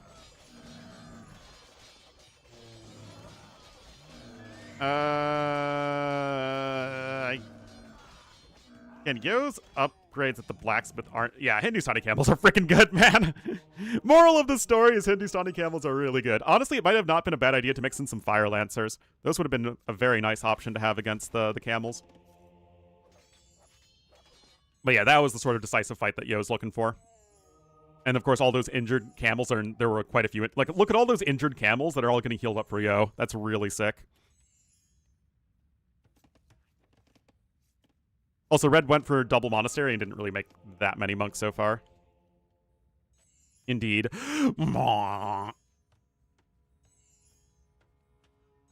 Forging now on the way, so that's just going to be even better. 3 TCs here for Yo.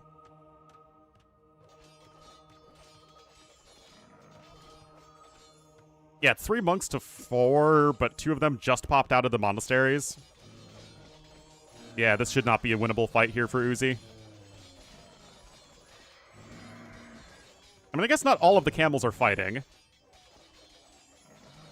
Yeah, those Hindustani camels, super good DPS, beating all camels except for Gujar. Actually, do they beat Gujar once in Castle Age? I think they might. They definitely lose in Imperial Age, especially because, you know, Gurjaras get... Like, Hindustani camels get 20 HP and one extra attack, whereas Gurjaras get... 4 extra melee armor. And the discount. Anyway, GG, well played from Uzzi. Of course, expected that Yo is going to be the better player. Still, Uzzi didn't just roll over and die. Castle Age, I might be misremembering.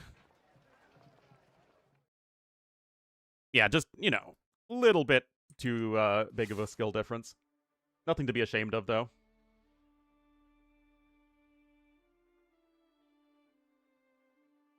Anyway, guys, that is going to be it for me today. Thank you so much for watching. There is like one more set that's going to happen in a little bit, but I don't really think I'm going to cover that one. Let's recheck tomorrow, though. Actually, there are technically 2 more sets happening. But we'll do Siscon versus Goku tomorrow. And that is, again, going to be at the 10 a.m. my time start, so 16 GMT. We'll go ahead and do that. But thank you so much for watching, everybody, and I will see you tomorrow.